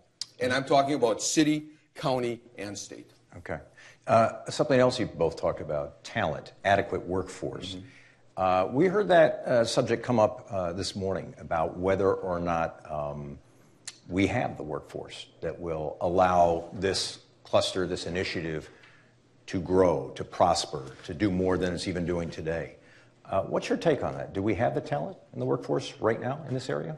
I think just picking up on what I was mentioning before with the universities, there's not a week that doesn't go by that I don't get a call that says, hey, we've got this student that would love to come over and intern at Miller Coors, or we're working on this research, we'd love to connect those dots. I mean, there's more than enough talent out there. It's finding the right roles at the industry, at least from my perspective, and really leveraging that. And, unfortunately, maybe we can take one intern a year. So, are we doing enough as industry to really support the talent that the universities are helping develop? That might flip on its side. I think, too, when you talk about talent, you have to talk about the different layers, okay? Val was talking this morning about the researchers. Scientists, and that we need more scientists, more researchers. And that may be true at that level. Now you go down to the next level and you talk about the professional people in the companies, okay, that are the business people that are building the companies, marketing people, you know, all of those types of people. And I think we do have a pipeline that's generating good talent. When I went to Whitewater and pitched the idea of a water business program and a degree in water business, I said to them, I'm sick and tired of having to do a national search when I want to find a marketing manager who understands water. Why can't I find that talent here? And now we can get those. We get those out of the schools here. So I think at that level, maybe not pure researchers, maybe we need more of those. But when it comes to the level in the corporations, we're able to recruit our talent here. And I'll say that having looked at my 40-year career, for many years in Milwaukee, talent had to be sought from the outside. Certainly in the water industry. And in the last 10 years, we hire almost exclusively out of the Milwaukee area for our talent. So we've accomplished that. And then you go all the way down to another level of the workers. You know, the skilled workforce we have here. I'm not talking college graduates, but I'm talking maybe technical school graduates to work in the flow labs, which MATC has a great program for that, or just people who can work on the lines assembling the products and that kind of thing. We need that. A.O. Smith needs that. We all need that level of worker. And we've always known the Milwaukee workforce has a great work ethic. And there is skill there that can be tapped. So I think we've done a really good job. Mm-hmm. Can I add just one example, just one concrete example? Because sometimes I think when you hear the story, you can see it in action. So if you look at the School of Freshwater Science, we talked about Val and his tremendous leadership. There is a woman there who's a researcher. Her name is Sandra McClellan, and she has been there before 2009. But she single-handedly has had more impact on people in this room than you probably would ever understand. So she came to us. She actually, worked. I think she interned at Miller back in the day, and so she had a little bit of a connection. And she came to us with Milwaukee County back in maybe 2004, and said, you might not even remember this, but in Lake Michigan, the Bradford Beach was closed. Nobody swam there. It was crime-ridden. It was dangerous. You didn't go in. The cadaver was huge. It just wasn't a safe place to be. And she came and said, you know what? I've been researching this. I have an idea about what we can do to actually restore Bradford Beach. And I thought, wow, it seems crazy. I can't even imagine. But let's see what we can do. And so she, along with the county, put together a program saying, this is the research. This is what we need to do. And we will guarantee within 5 years, well, not guarantee, but I anticipate that we will have Blue Wave certification and Bradford Beach will become a gem for economic development in Milwaukee. And so by 2009 or 10, I can't remember the exact year, I didn't get a chance to look it up, we did have Blue Wave certification at Bradford Beach. And we all know now when you drive past there, the people that are at the beach, the economic development, the restaurants, it's packed. And without that one person at the School of Freshwater Science who got it started. And then she took that research to South Shore Beach, and she's taken it to other beaches and other locations. And so the impact that we can have with the researchers, it doesn't take thousands. It takes one person with a really great idea that can connect the dots with government, with industry, and with universities to make a difference. And in fairness, it took a corporation like Miller willing to support her work and step up and convert Bradford Beach. And that was a key part of it, too. I remember 10 years ago, Rich Musin, you were sort of cautioning that jobs might not be the ultimate metric by which to measure this, this initiative. Here we are, 10 years later, and the numbers don't seem to suggest there's been a lot of growth in terms of jobs. Are you surprised? Are you disappointed? What's your reaction to that? No, here's the problem, okay? At Badger Meter, I moved, I closed a plant in Phoenix and moved it here, because I couldn't find water talent in Phoenix and I could find it here, okay? That was engineers, marketing people, business people, all around water. I also closed a plant in Mattapoisett, Massachusetts, moved it here, and I shut down half my operation in Tucson and moved it here. So that was several hundred jobs. Now, during that period of time, I also outsourced my payroll processing department. Well, all those people in my payroll department were considered to be water industry workers because they were in a water company. So those get deducted from the water industry. I also outsourced my security guards to a security service. Same people working in the same building, but now they're counted as the service industry and not the manufacturing industry. So they're not in water. So we've had this, and this is one fact that a lot of people don't understand when they saw the rise of the service jobs in America and the drop of manufacturing jobs, that a lot of that was caused by companies outsourcing to service industries, IT support, payroll, all of those types of things, even the hiring and your HR operations, where they were outsourcing to a service industry. So Badger, you look at us, we're up about 100 jobs over that period of time. But we're up about 300 water industry jobs, pure water industry jobs. And I think you see that again and again. That's why I didn't like to emphasize numbers, because numbers can get very misleading in this industry. And what do you really count as a water job? Is my administrative assistant in the water industry? Well, according to the numbers, she is, right? But you could argue, is she or isn't she? So that's the problem. I think you have to look at the economic impact, what's going on, the job opportunities that didn't exist for graduates in the water industry in the past. And, when I talk to people in the water industry around the world, I was just in Wuhan, China a few weeks ago, and they asked Dean and I to come over to talk to them about their water challenges over there. And when I talk to people in the water industry, which I will admit is a very small and often sad group of people, okay, we're pretty much a bunch of water geeks, they all know Milwaukee.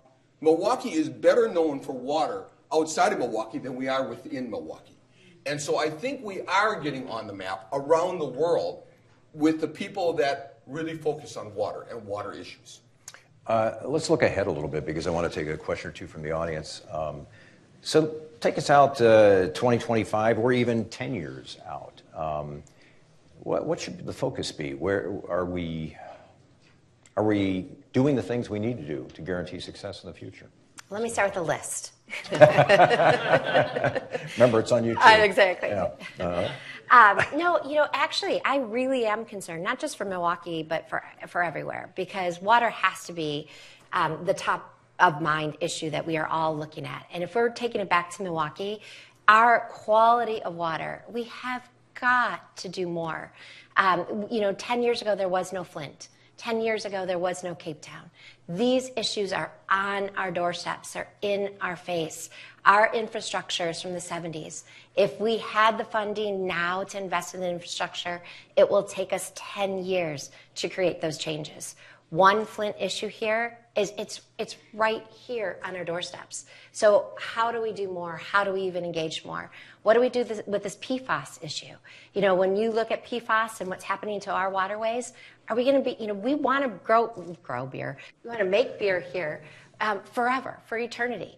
But we have to have good quality of water. Look at our nitrates and our phosphorus. How do we make sure we're testing our wells? This has to be as urgent can be. What the Water Council does on bringing a cluster and job development and job creation is important, obviously, but going that next step as a community, embracing our real water challenges, recognizing them that they're right here in our face, and supporting the government, the research, the infrastructure, and industry and nonprofit groups so we can make a difference. We have to do more. Do you think leading on that front allows Milwaukee to continue to build this reputation? If you can demonstrate, look what we're doing in this city, some of which I'm sure the mayor will argue is already underway. Absolutely. But I take it that you see that as demonstrating that we walk the walk. We just don't talk about water. I think, and certainly, MMSD, the mayor, the governor, everybody understands this issue, but probably where I see is just from a personal standpoint, the urgency from the community. People look and say, well, that happened in Flint. That could happen in Milwaukee. So how, one day of that in Milwaukee ruins 10 years of a water cluster and all the work that we've done around the Water Council. So I'm not faulting people, because I think we have good leadership, strong leadership. We have the right ideas. We just need more people on that train. And we need to be really focused, and everybody needs to be heads in. And what has it been? 20 years, and everybody in this room still remembers the word cryptosporidium, right? Okay? So it's been 20-some years, so you're right. But I think when I look at the next 10 years, and if you looked at the strategic plan for the Water Council, there was a nuance in there that most people are not understanding. When we started the Water Council, it was about economic development, talent development, and technology development. That's what we were after. When you look at that strategic plan, there's another item in there talking about making Milwaukee a demonstration model, just what you talked about, for good water practices that we can then export to the world. It's the Bradford Beach model. It's that, look, we have a problem here in Milwaukee. We solved it, and we can show you how to solve yours. And I think what you're going to see over the next 10 years, because Milwaukee's in a really unique situation. We have all of the water problems that every other city around the world has. And we have lead in our pipes that we need to address. We are dumping still into Lake Michigan, a heck of a lot less. The deep tunnel is doing what it was designed to do, but we still dump into Lake Michigan, so we need to solve the runoff issues. And MMSD is doing some really cutting-edge stuff with that. That was what Kevin Schaefer from MMSD was with us in Wuhan, China. That's what they want to talk to him about. How do we deal with our runoff? Green roofs and disconnecting downspouts and things like that. We have those issues. We have, people don't think about it, we have water quality issues, but we also have water scarcity issues. Now you go, how can we have water scarcity? We're sitting on 1/5 of the world's fresh water. We don't have a water scarcity. Well, if you cross the subcontinental divide, which locally we call Sunny Slope Road, okay, the world changes. And talk to Waukesha about water scarcity as they're pumping water with radium up. They've got a problem. They need Milwaukee water. So all of those issues exist here, and we are going to tackle them. And as we solve them one by one, the world is watching. The water world is watching. You may not think they're watching, but they're watching. They're coming here. They're asking us how we're doing it, and we've got an opportunity to export that knowledge. So my final question to each of you would be, have we achieved what Rich Musin dreamed of, that when people think of Milwaukee, they think of water? Or when they think of water, they think of Milwaukee. Do you think we've achieved that? I think we've definitely made significant progress, and if we hadn't done what we had done, I would just fear where we could possibly be. We have more progress to go, and I think everything's always a journey. You need to keep moving. Every time we're advancing, we're moving forward. And if you're not setting big, audacious goals and saying, we're going to do this, then don't even bother. So let's keep setting those goals. Let's keep pushing forward. Let's keep aiming. Let's focus on the positive and the success. Let's look at the gaps and how we address them, and just keep advancing. Has your dream been realized, or is it still a work in progress? I think it's still a work in progress, but I think where before nobody thought about Milwaukee and water, we've now got a growing number of people who are thinking about Milwaukee and water. I mean, I travel around the world, I talk to people, and again, very often I'm talking to people in the water industry, they understand, but more and more it's filtering out. It's getting to where you want to be. I used to say that I would like to think that someday at Thanksgiving dinner, the family's sitting around, and one of the kids says, I want to make my career in water, and Grandma picks up her cane and smacks him on the back of the head and says, get to Milwaukee! That's where you should be. Just like if you said, I want to be in the movies, go to Hollywood. If I want to be in computers, go to Silicon Valley. This is what I want to be in the skiing industry. Why aren't you in Colorado? Okay, this is where you belong. And I think we can get there. I really do. It may not be universal. Nothing is ever universal, but except maybe healthcare someday. But I don't know. But I would like to. I think we've got a way to go there. And I would like to. 10 years ago, I used a phrase whenever I was out promoting the Water Council. And I'd like to repeat it, because I haven't repeated it for 10 years. I just used it a few times. Been saving it just for this moment. I've been sitting on this damn thing for 10 years. I can hardly wait. What I used to say is when it comes to water, you can drink it, drip it, dribble it. You can pour it, pump it, and pass it. And Father Wild tells me there's one guy who could walk on it. But the one thing you can't do is find a substitute for it. So water is precious. We need to focus on it. Wow. Yeah. Okay.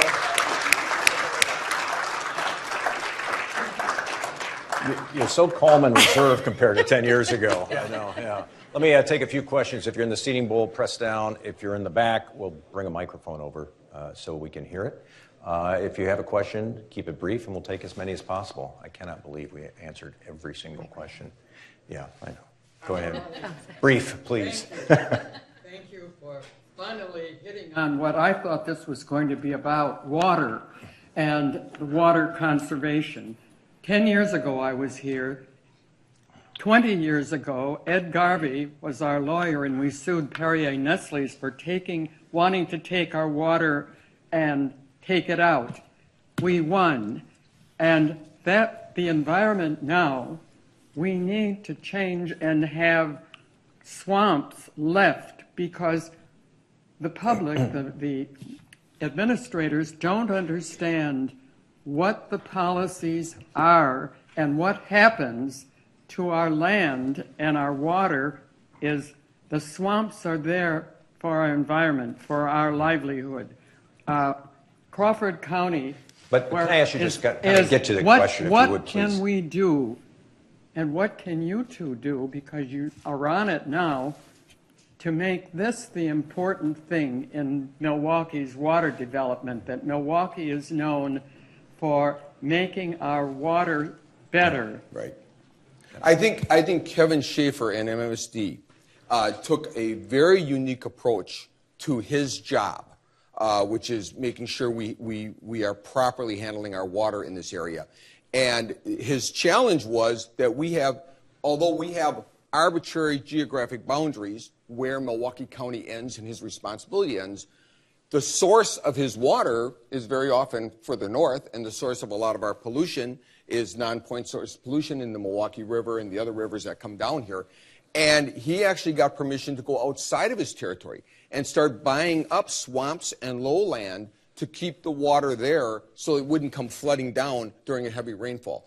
That was what Wuhan, the city of Wuhan, which is larger than New York. It's a huge city in China.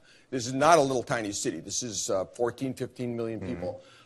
That's what Wuhan want to talk to them about. How do we deal with our lowlands and our swamps to make sure we don't end up with a problem that like other cities have? And he's well respected in the industry, and he has very creative solutions. I think what he's applying here in Milwaukee is good, and I think it's going to get even better in the future, and that's going to really help that whole issue. All right. Other questions? Yes, sir. Would like to ask a question related to agriculture. Perhaps, Kim, this is maybe more of a question on your front. Clearly a major economy in Wisconsin, across the U.S. It's a little bit of a different take on, say, industry and industrial use on the water side.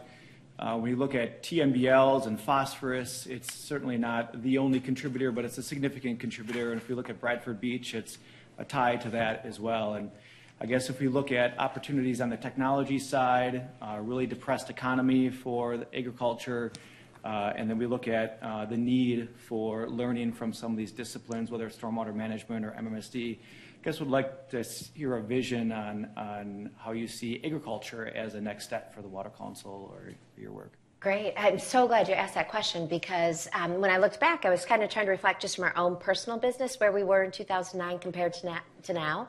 So in 2009, Miller and Coors had just come together as one business, and we were trying to look at water. Up until that time, we just looked at how much water we used in our breweries, and we looked at our watersheds. But that's when we started to expand into agriculture. So 90% of our water footprint, how much water is used to make a barrel of beer, is in agriculture. Now, our agricultural supply chain is our barley farmers and our hops farmers. And our barley farmers, though, are in 4 states, Idaho, Colorado, Wyoming, and Montana. So what we've done in 10 years with our barley farmers and reducing the amount of water they use, I think has been pretty special.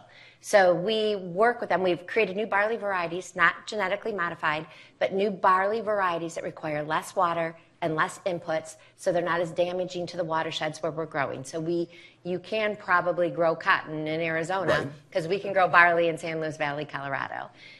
We've turned off end guns. We put in variable rate irrigation. We've done satellite technology. We no-till and low-till. We've innovated to figure out how you keep that soil, because you can't grow barley everywhere in the United States. Certain areas, certain climates. So how do we keep it there for the long term? We pay our growers more. We pay them 20 cents more per bushel weight to sustainably grow. There's a variety of practices. We invest with them because it's their livelihood. And to come in and say, hey, you need to do X, Y, and Z, we instead give them the grants and the funding so that they can do that, and we support them hand in hand. And so we work similarly with the Nature Conservancy here in Wisconsin.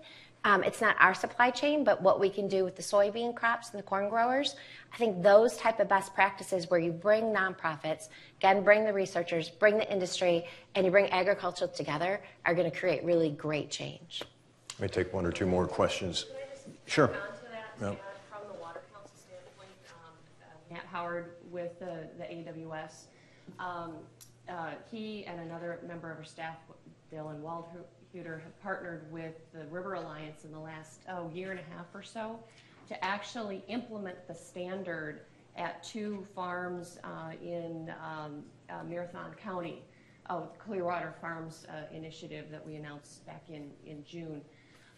So we are actively supporting and trying to pilot the application of the whole set of standards to the agricultural setting, and would love to be able to expand that not only in Wisconsin but in the entire Great Lakes Basin region.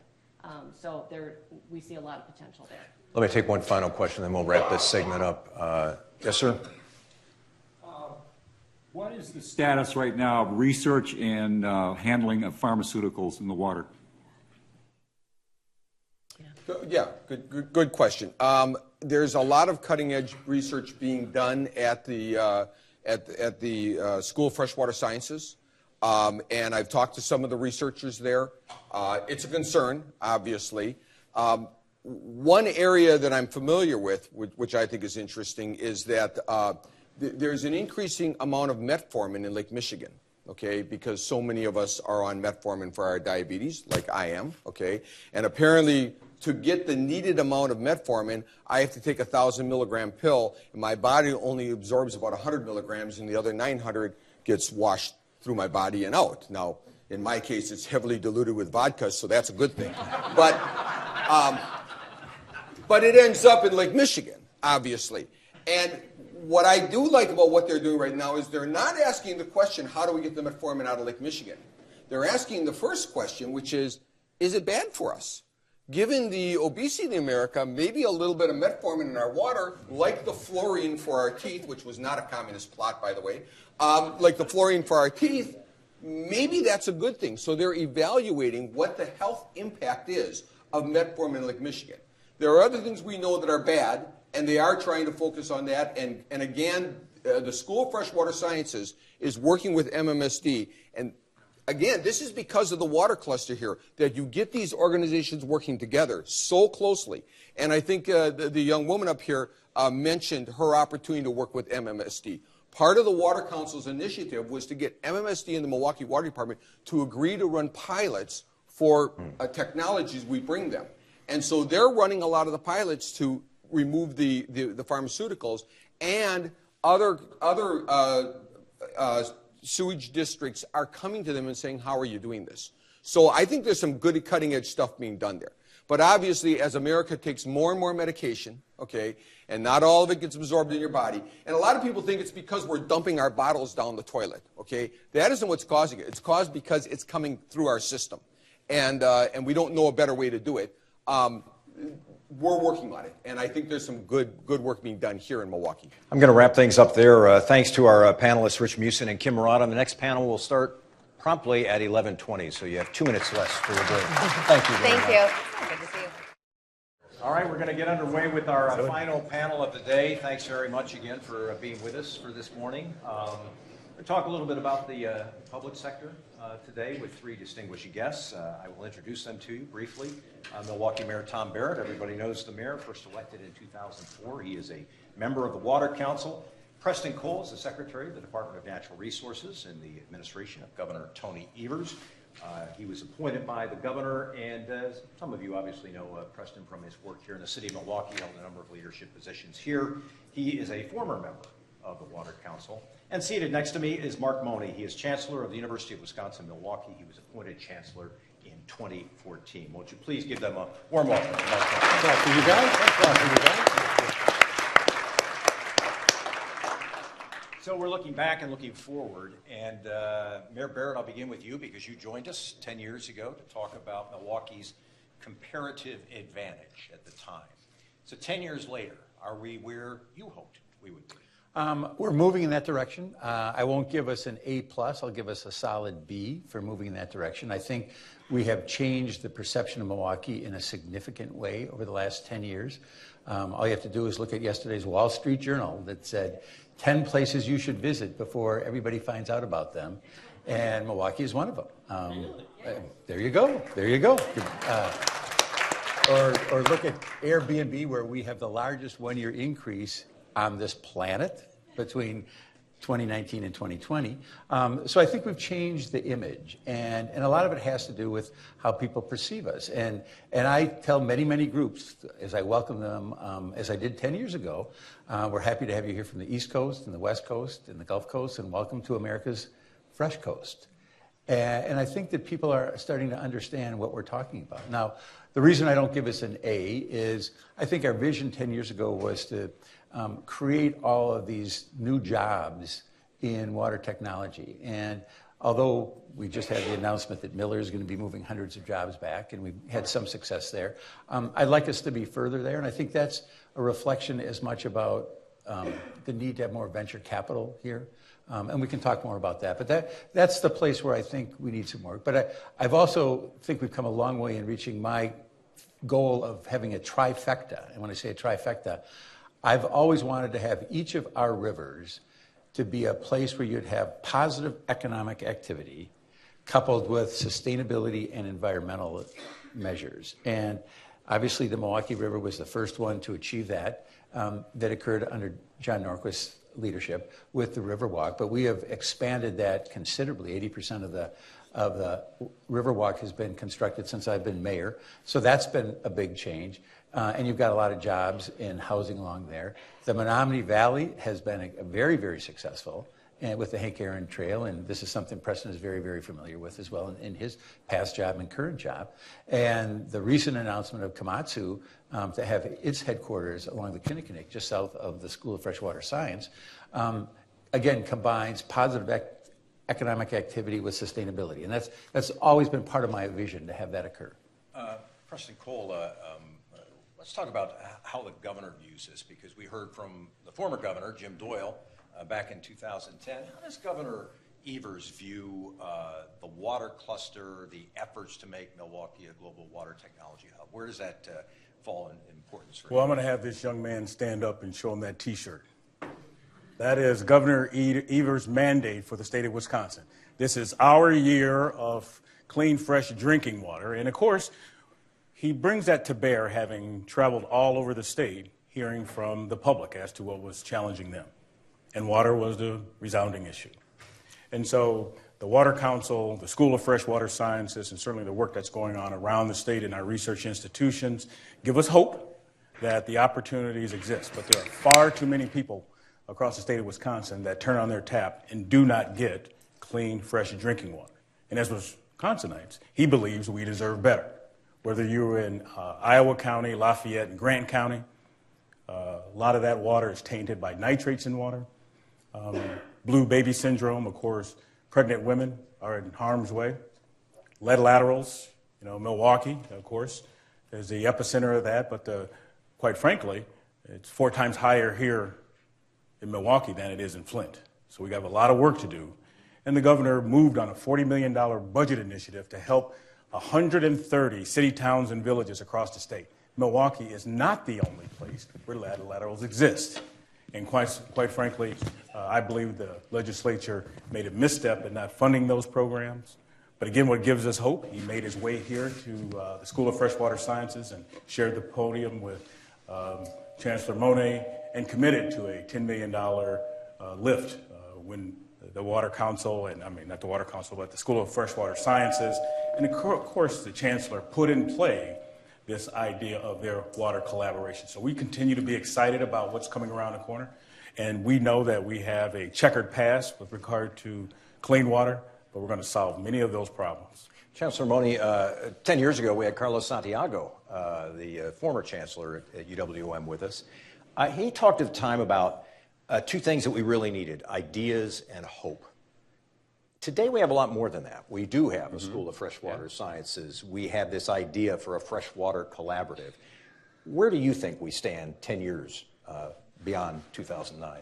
I think we've made great progress when you think about the intersection of business, industry, academia, and government, where you really pull a lot of those pieces together.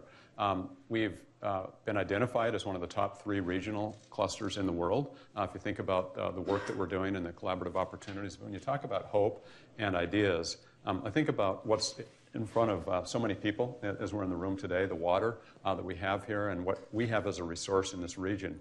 We tend to take water for granted so much. I've been in California recently, and I flew in, was staying in a boutique hotel, and was talking about the rainfall that we'd had. And in California, they were like, what is that?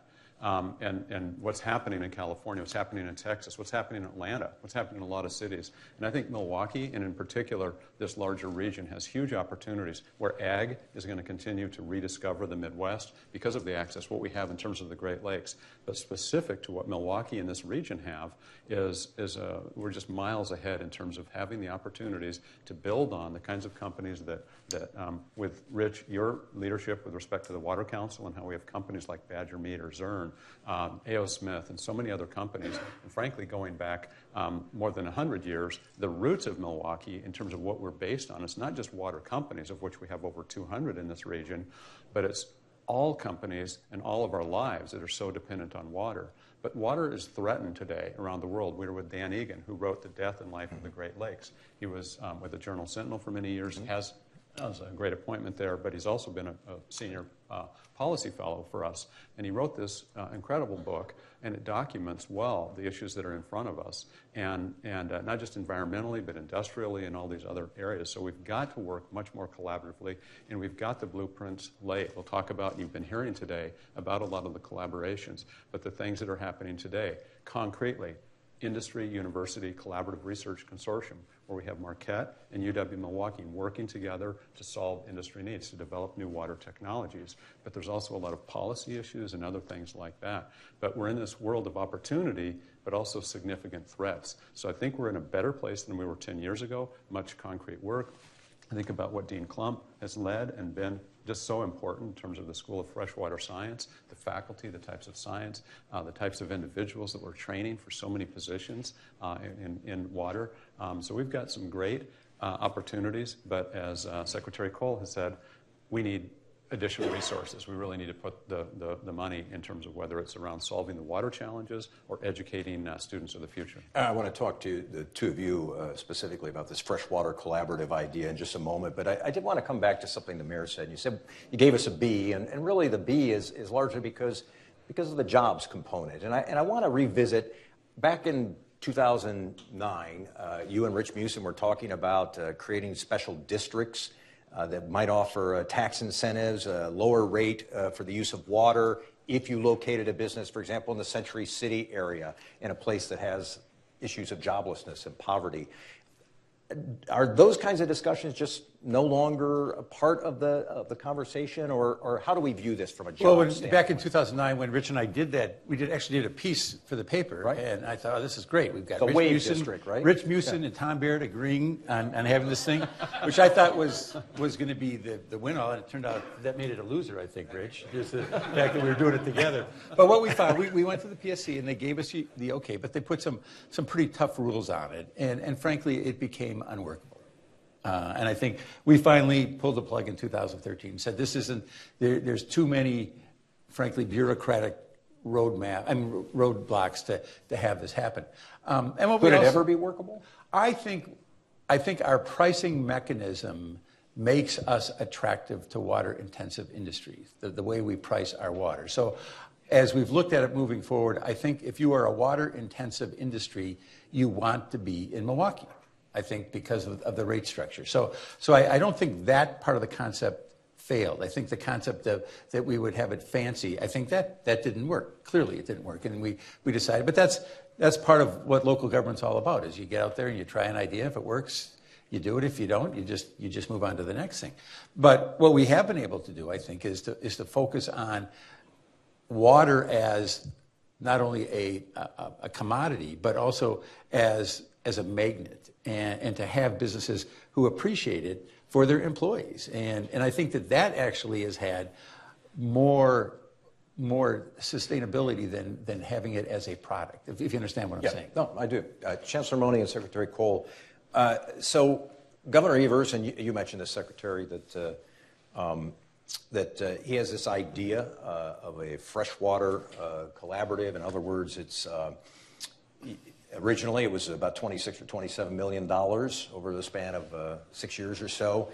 Money that would really help the entire UW system deal with water education, for lack of a better way of putting it. There's no money in the budget. The first, you suggested it, but there's no money in the budget. Tell us, and I'll begin with Chancellor Money. Tell us a little bit about what the Freshwater Collaborative looks like, and then I'll come to Secretary Cole about politically where this is. Great, thank you. I'll build right off of what you said.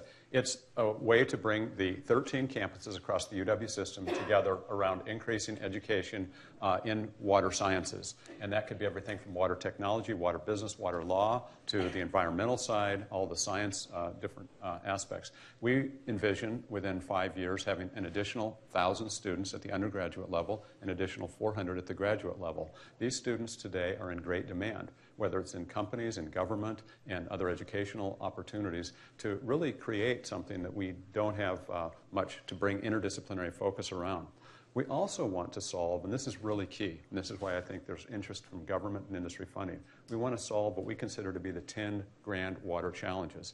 If you think about the unique situation in the state, we're flanked on the west by the one of the greatest river systems in the world, Mississippi. We've got the greatest lakes in the world on the east side. And every single UW campus is on a river, bay, estuary, or the Great Lake itself. We've got this huge opportunity. Many of us have academic programs, but this would create more infrastructure, more scholarships for students, and for us to be able to solve the water challenges that include drinking water, agricultural runoff, contamination, the issues that are surrounding us in terms of water technologies and water businesses, in terms of the greatest issues facing them. So it's a lot of resources that would have huge impact that only Wisconsin can do. We've got the start in terms of the resources, but we need an infusion of resources. Think about taking classes at any of the UW system campuses in a more online and more flexible format, and then we like to say, do your semester at sea here on the Niske, or prospectively with a new research vessel that we're looking at right now. Secretary Cole, politically speaking, where are we in this process to create this larger idea? Well, this is where the Evers administration leans in on science and following the law without replicating and duplicating energies and efforts. You know, it wasn't long ago, there must have been a fire sale on scientists at the DNR because they all left. And having said that, we're back in the game. We're back in the game on clean drinking water. We're back in the game on climate change. Now, the universities provide a wonderful opportunity to solve modern-day water-related issues. And you've heard Dr. Money talk a little bit about where those challenges are and what they're going to be working on.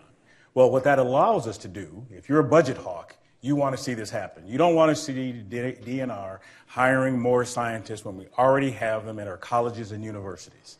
Now, the other connection politically is, as soon as the governor announced the Year of Fresh Drinking Water, boom. Robin Vos, Speaker. Please. Speaker announced the opportunities for his task force.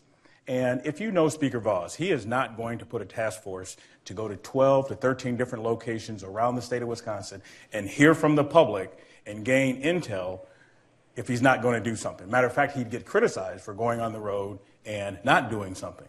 So no matter how they come to the table, that politicians, and it's not as bad as you see. I got to tell you that behind the scenes, people are working. I opened a meeting yesterday, 2 days ago, with Representative Gallagher, Kitchens, Coles, the Republican right out of Green Bay. And working for Tony Evers, they invited me to come and speak. And so we had a wonderful opportunity to talk about the challenges in that area around PFAS and water. Again, the collaboration allows us to double down on science in the state of Wisconsin. The doctor has a ready, right cadre of scientists spread around the state working on many different issues already. And where we want to coalesce around that idea is helping fund those modern-day solutions with scientists in the room working on behalf of some of our most challenging issues. So, quite frankly, it's your budget dollar at work. You don't want to see me hiring another 20 or 30 scientists related to water when they're already state employees in his shop. We're connecting the dots with his shop and the DNR to solve some of our most challenging water issues. I just think it's smart. Chancellor, did you want to? I would add, just in terms of further status on exactly the points the Secretary is talking about, we have been working very closely with the Secretary and the Governor and individuals in state government today for future biennial budgets because, as you pointed out, Mike, for the 21, 23, 23, 25 budgets, we do want to have the amounts in a $10 million range. In the short term, we're talking about with both Speaker Voss as well as Senator Darling having a bill come forward that would be in between the budgets, so in an interim type of budget. So it wasn't in this current budget, but that would reinforce the $2.1 million that we've got already. We have from WEDC a $600,000 support, and from UW System $1.4 million. So we've got some good momentum right now, and if we can get this between budget bill passed, that would be in effect July 1st, 2020, that would give us huge momentum that we think would be very appropriate and well spent. I want to have both you and the mayor weigh in on this. I'll go with the mayor first. So this collaborative idea involves a whole bunch of UW campuses, and let me be the cynic in the room and say that for years, Milwaukee and the Milwaukee area have tried to develop this brand that we are the global freshwater hub. And all of a sudden now it's being dispersed throughout the entire university system. In fact, on the announcement, I think there was something said to the fact that we're going to make Wisconsin be the Silicon Valley of water. Somewhere I'd heard that before, except Milwaukee was substituted for Wisconsin. Do you worry, Mayor, as the leader of this city, that a good idea may all of a sudden be somebody else's idea and Milwaukee gets sort of I think imitation is the most sincere form of flattery. And I'm not threatened by it. And I also say success has many parents. And when I was listening to these two gentlemen talk, I was thinking the partisanship and all the wrangling that goes on, there should be no partisanship. And I think ultimately there will be no partisanship. And maybe I'm naive in saying that, but and this goes back to your first question on how I'd grade us. I give us a B, but our long-term growth potential in the clean water area and freshwater area remains an A+. We can't forget how blessed we are to be living within 2 miles of the greatest freshwater supply on this planet. And the potential is greater now than it was 10 years ago, because over the last 10 years, we've seen more problems. And we know the population shifts, we know what's going on, people moving south or west.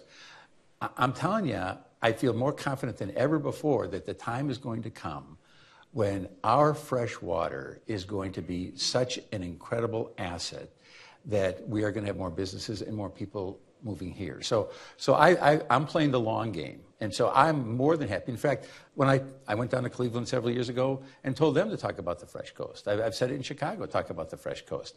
I think this region of the country is benefiting from the Great Lakes, and we should all be ambassadors for it. So I don't feel any mistreatment whatsoever. Chancellor? So I'm going to start with the concept of Milwaukee as the anchor, and I'm going to end with that concept. What I mean by that is that we can lead in a very powerful way, and I think we have been. We have been meeting for the last 3 years, and I give the credit to so many of our leaders in our School of Freshwater Science, our provosts and others that have been meeting multiple times, but very clearly with Milwaukee leading that. Now, if you think about the problems in the state, let's just pick a few, for example. We have the largest concentration of dairy cattle in the country in the Green Bay estuary, in the water estuary. The runoff that's created is one of the major factors when we talk about the dead zones in Green Bay. And so it's our scientists, not just from Milwaukee, but in collaboration with folks in Green Bay, folks that come down from Superior, up from Oshkosh, Stevens Point, that can help solve that. If you think about rivers and the number of rivers and lakes, you have centers for limnology, and you have a lot of dairy and ag situation at Platteville, expertise from Madison and others. Why would we not build on the synergies that already exist? And to Secretary Cole's point, that's a much smarter bet than starting from anew to really leverage the existing resources. But if we can unleash and create glue for those entities to work together with students, and it's not just the UW system, but it's a lot of our partners. So I come back and think about the academic institutions that we already work with in this region, across the region. We've got some great collaboration underway. So it's really a power of concentration on the remarkable challenges that face the state. And if we're asking for state funding, I think that's a pretty fair expectation that we would then distribute the impact of those resources across the state to solve those issues. As the mayor's pointing out, it's an opportunity for recognition, but it's also some real risks and some real issues if we do not address those. So I think we need much more than what any particular community can muster to really address these. So I end on that note again. We would lead, and it's Milwaukee really is the anchor institution. And I come back to where we can do things if we have students and researchers come here because of the state investment in our School of Freshwater Science, where they built an additional $53 million facility that opened about 6 years ago. Incredible labs, incredible equipment, things that have helped Bradford Beach become what it is today. Our scientists in the School of Freshwater Science discovered that it wasn't the runoff, it was actually a lot of the bird poop. It was a lot of the scat, if you will, that created that problem. So the pooch patrols and cleaning up the algae really made a big difference. So working with MMSD and others, that's the kind of advances that we see day-to-day dividends around. Secretary Cole? Yeah. Well, we have to be smarter. We have approximately 305 combined animal feeding operations in the state. Those are CAFOs. And in the last 8 years, we put 110 of them in the 15 counties around Green Bay. Now, underneath Green Bay is slurry and dolomite. And if you don't know what that is, it's limestone, it's bedrock, and it leaks like Swiss cheese. And so it doesn't hold water very well. And so when there is a release from a CAFO, you don't have to tell folks in Milwaukee what that means. That's the plume that entered the lake, and we have cryptosporidium in our system. And so everybody up and down that have a pipe in the water are afraid and worried about CAFOs and the spills that occurs in that part of the state. These are large CAFOs. These are 2,000, 3,000, 4,000 animal units. And on the west side of Door County is about 2 feet of soil. But we still have to change our practices and not put manure on frozen fields, knowing that there's only 2 feet of topsoil there, and we shouldn't be farming that particular area. There's a lot of things that we have to do, but we just have to be smarter about it. We cannot leverage our environmental health for the highest dollar in the state of Wisconsin. We have to leverage and be smart about what we do and where we put them. It may not have been no, but it would have just been not here. Let's put you where at least the topsoil is at least 8 feet thick, and it's not close to an estuary, a body of water. We have to be smart about this. And my point to the collaboration, now we're in this fix mode, going back to fix some of these problems that never should have been there in the landscape in the first place. Let me just say, I'm glad we've got some of the DNR who understand science.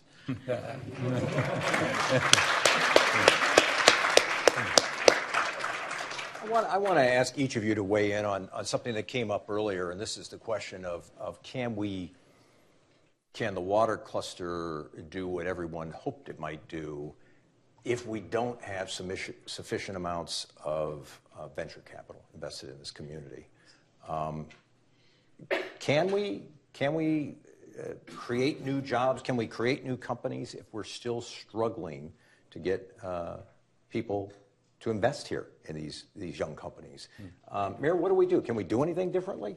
We can, and I think we are. I think you're seeing more venture capital coming here, but nowhere near the growth that you see even in places like Minneapolis.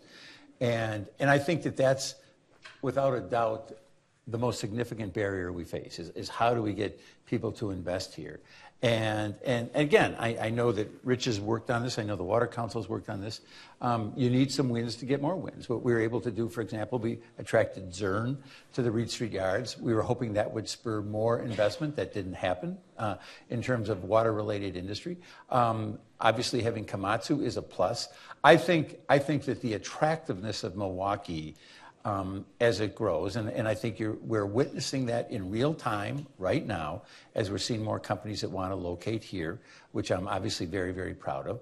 I think that will be a natural byproduct of that, but again, I'd be lying to you if I didn't tell you that I think that having more investment is a key, and I think that that's clearly a key for us to be more successful. Chancellor Moning? You know, I think similar to the mayor, I see both sides of this. I see more entrepreneurial activity. I see more industry investment. I see where industry is coming together to start venture funds and real tangible investments. If you think about the $100 million announcement recently and then another $5 million, you see these areas. I'd like to see more focus on the water technology, more on that. I think that issues with respect to water companies coming together and doing more investment, there's optimism for that. Where the students are at today, and then a lot of companies in between, or startup possibilities in between, they do need the grease, they do need the fuel, they do need the raw material from venture capital. So that when we get that more from outsiders. I think as Milwaukee is being discovered, we'll see more of that, and I hope that there is more. So I'm saying there's good momentum, but we need more. One of the things, Secretary Cole, that then candidate Evers talked about, and I remember having this conversation with him about his desire to have the state be more supportive of startup activity, more supportive of entrepreneurial activity. Take that and apply it to the Milwaukee water cluster. I mean, are there ways the state can be doing more to help spur activity in that? Or is maybe that, just as Joe Curtis suggested, just a top-down approach and doesn't really get at the issue? Well, the state has the opportunity to leverage its resources to bring folks here. Our new Secretary of WEDC should be doubling and tripling down on getting companies to relocate here, sharing their cost to move their business here, getting places where these folks can stay, and begin to build that cluster. That startup opportunity has to get put in play. Now, I think the Water Council is receiving somewhere between $600,000 a year to help. It needs to be way more than that. And so we have to double down and triple down on those resources because it has to tip. It has to tip. And the way to get it to tip is businesses are always looking for incentives to come to the right place. This is the right place for water. The time is now. Let's spend the requisite state dollars and then get those buildings here in the neighborhood in which we all want to see those buildings go up next to the Water Council. It's that opportunity. It's fallow land right now. And if they're not coming, then we have to incentivize it. And we're certainly ready to do that.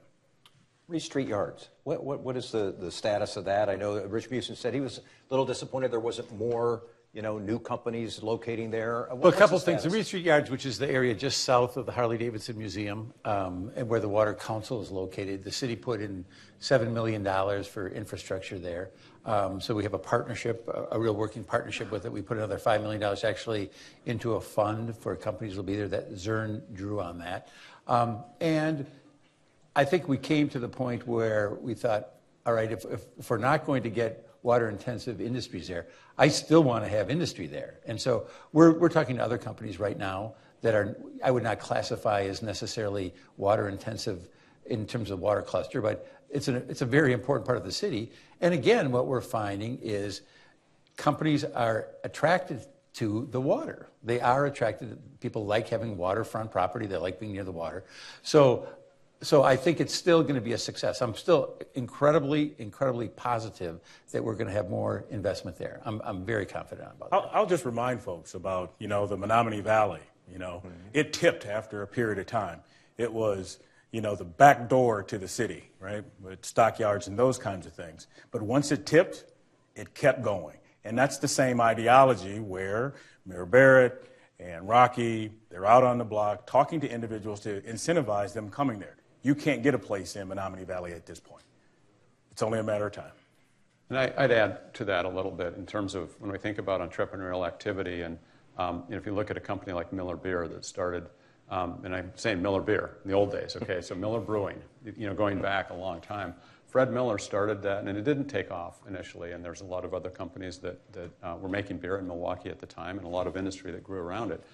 But if we think today about what's the next Miller Brewing, what are those companies, that takes time, and I think that there's never been more programs around entrepreneurial activity, and then taking that entrepreneurship, and I think about Generator, and I think about what's happening where you have CSA Partners in Ward 4 with Chris Abley.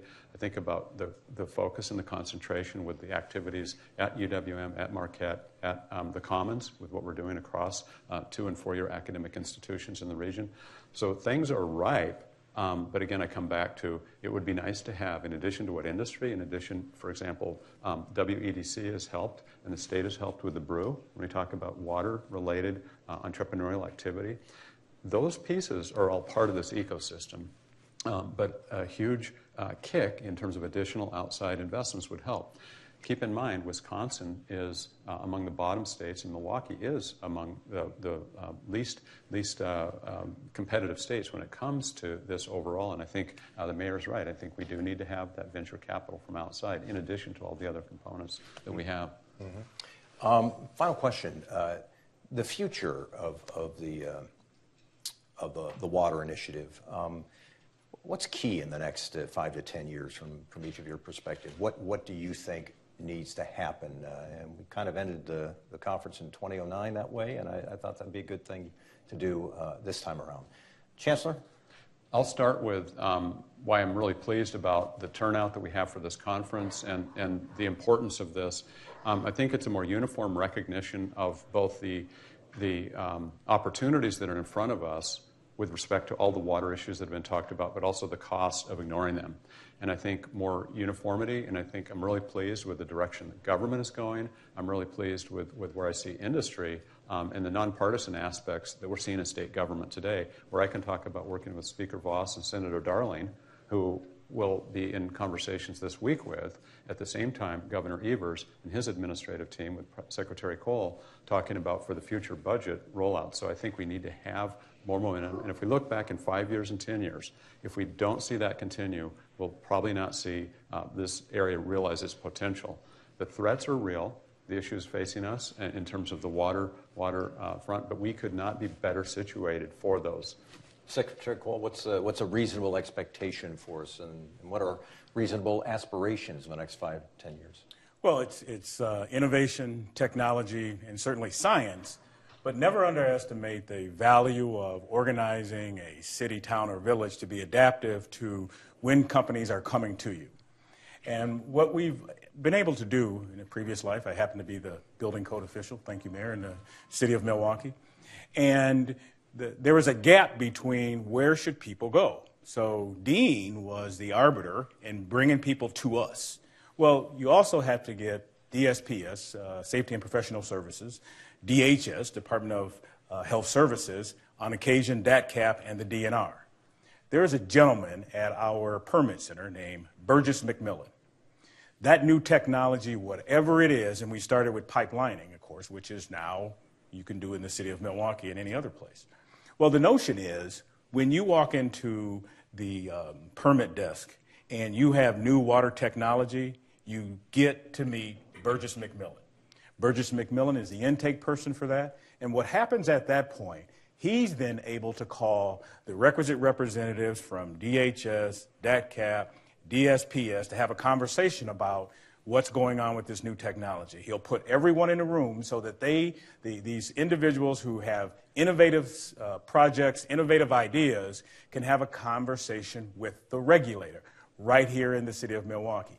Because it was such a conundrum for companies and thought leaders and water technology to get through the pipeline, because they had to keep going through this bureaucracy around state government and local government. So I'm here to tell you, while innovation, science, and technology is really important, never underestimate the value of getting through the doggone permit center.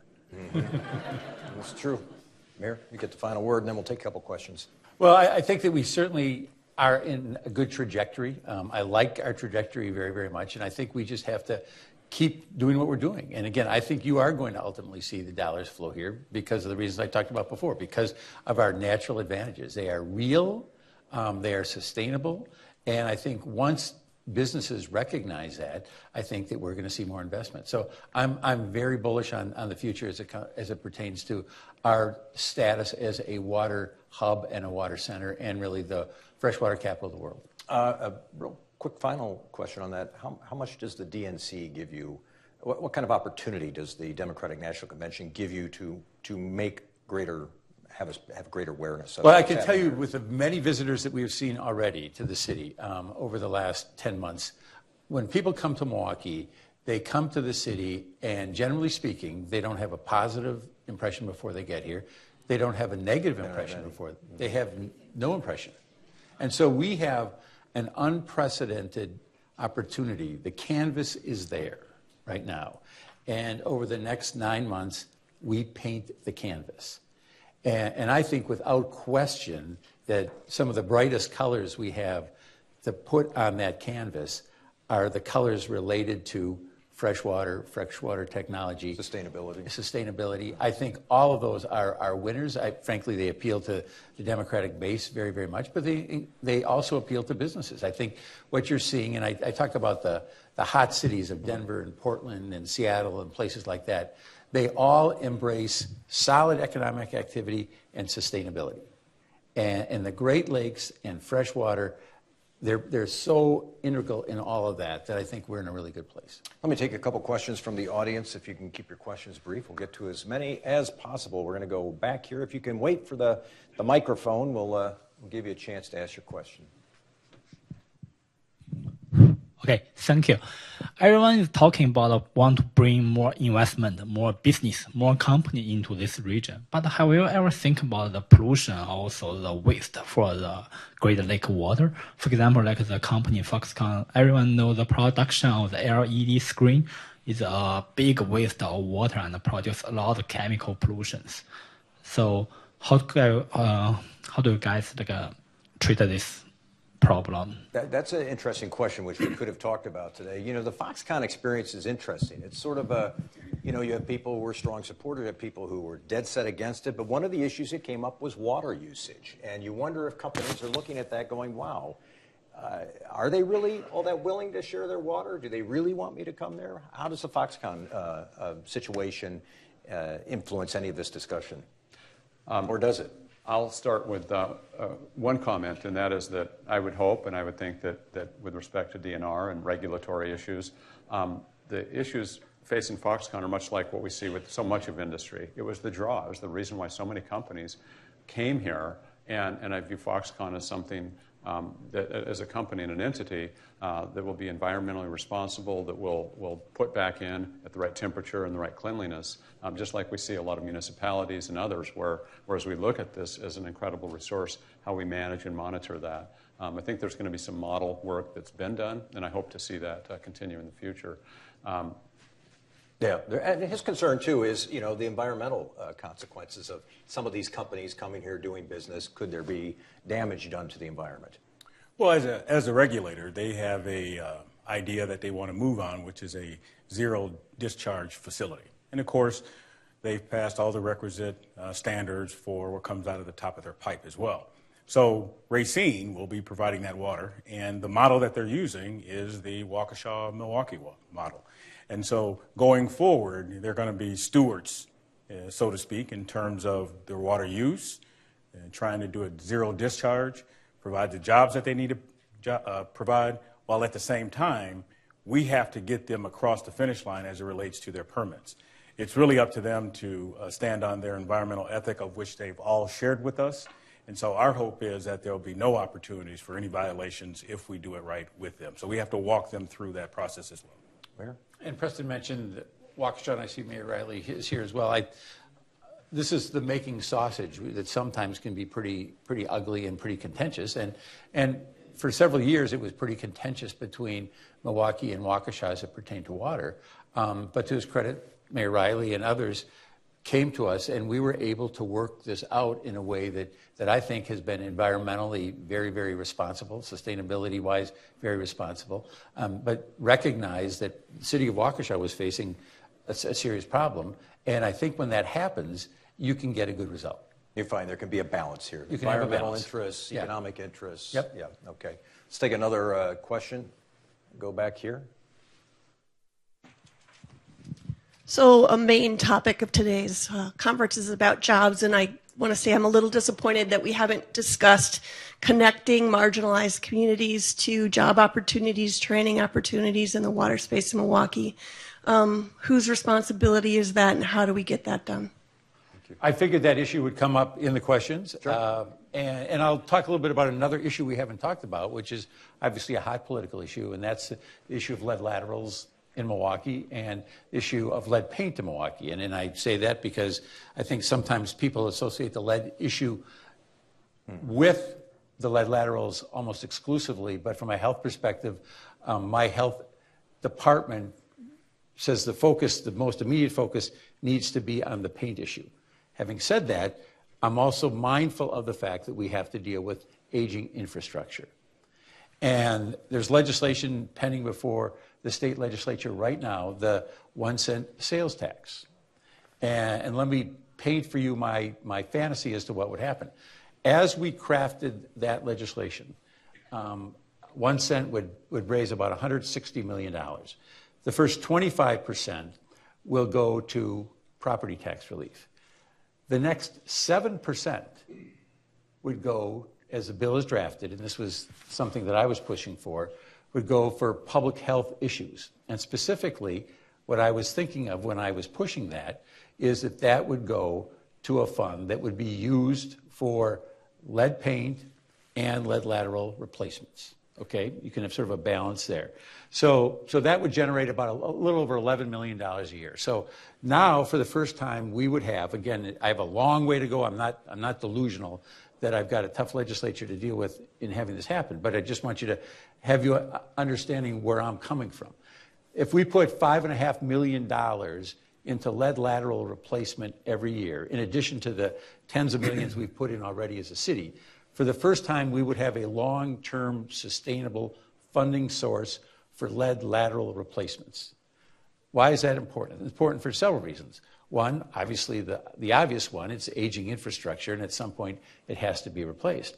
But secondly, by having a long-term sustainable funding source, I think that's where you start seeing potential from an equity perspective of having jobs for people who live in the central city to get into lead lateral replacements. The training would come then because you'll have more employers who can say, oh, look, this is going to be there for 10 or 15 or 20 years. It's worth us getting people trained to do it. So I'm very mindful of that has to be part of what we're doing. And again, I know I have a lot of work to do in the legislature, but this goes back to Preston's point. The governor put money into the budget for lead lateral placements. The Joint Finance Committee very quickly took it out and said the city should be responsible for that themselves. My response to that is, I will be responsible. This is how I will raise the money, and this is how we'll pay for what we're trying to do. So I think I'm doing exactly what the legislature wants us to do, which is to come up with the funds ourselves. We, of course, have to get the okay from the state legislature to go to the public and have them have their voices heard on a referendum, which I hope we could happen in April. So long answer to your short question. And that's what I heard as I walked around and talked to the legislature and the senators around my appointment. And, you know, many of them were worried that the state is going to be on the hook for millions of dollars going to cities, towns, and villages.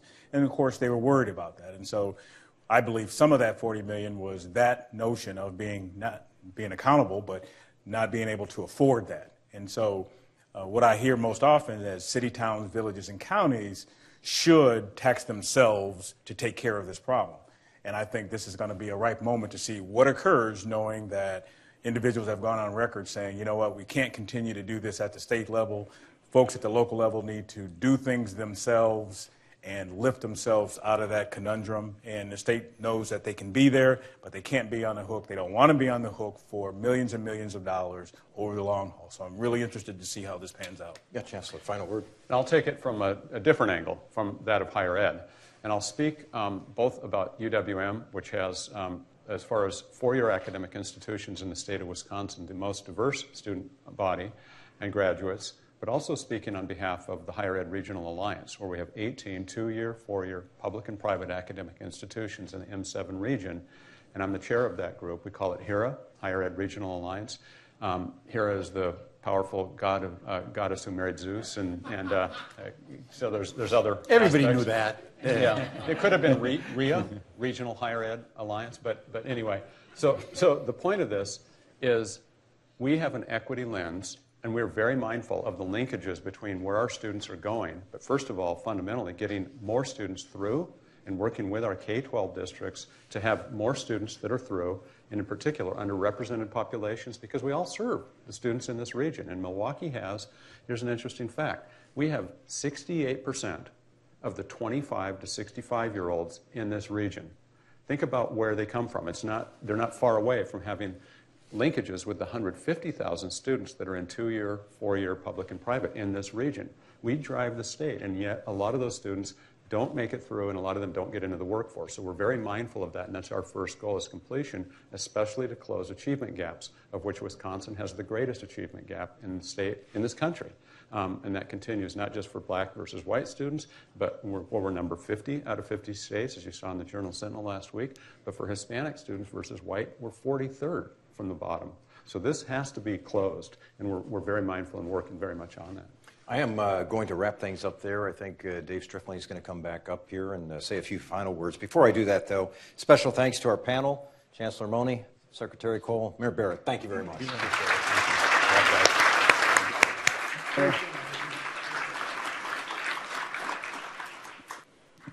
Thank you, Mike, and thank you, Mayor and Secretary and Chancellor. Really appreciate it. Just a couple quick words in wrapping up. I hope it's been an illuminating morning.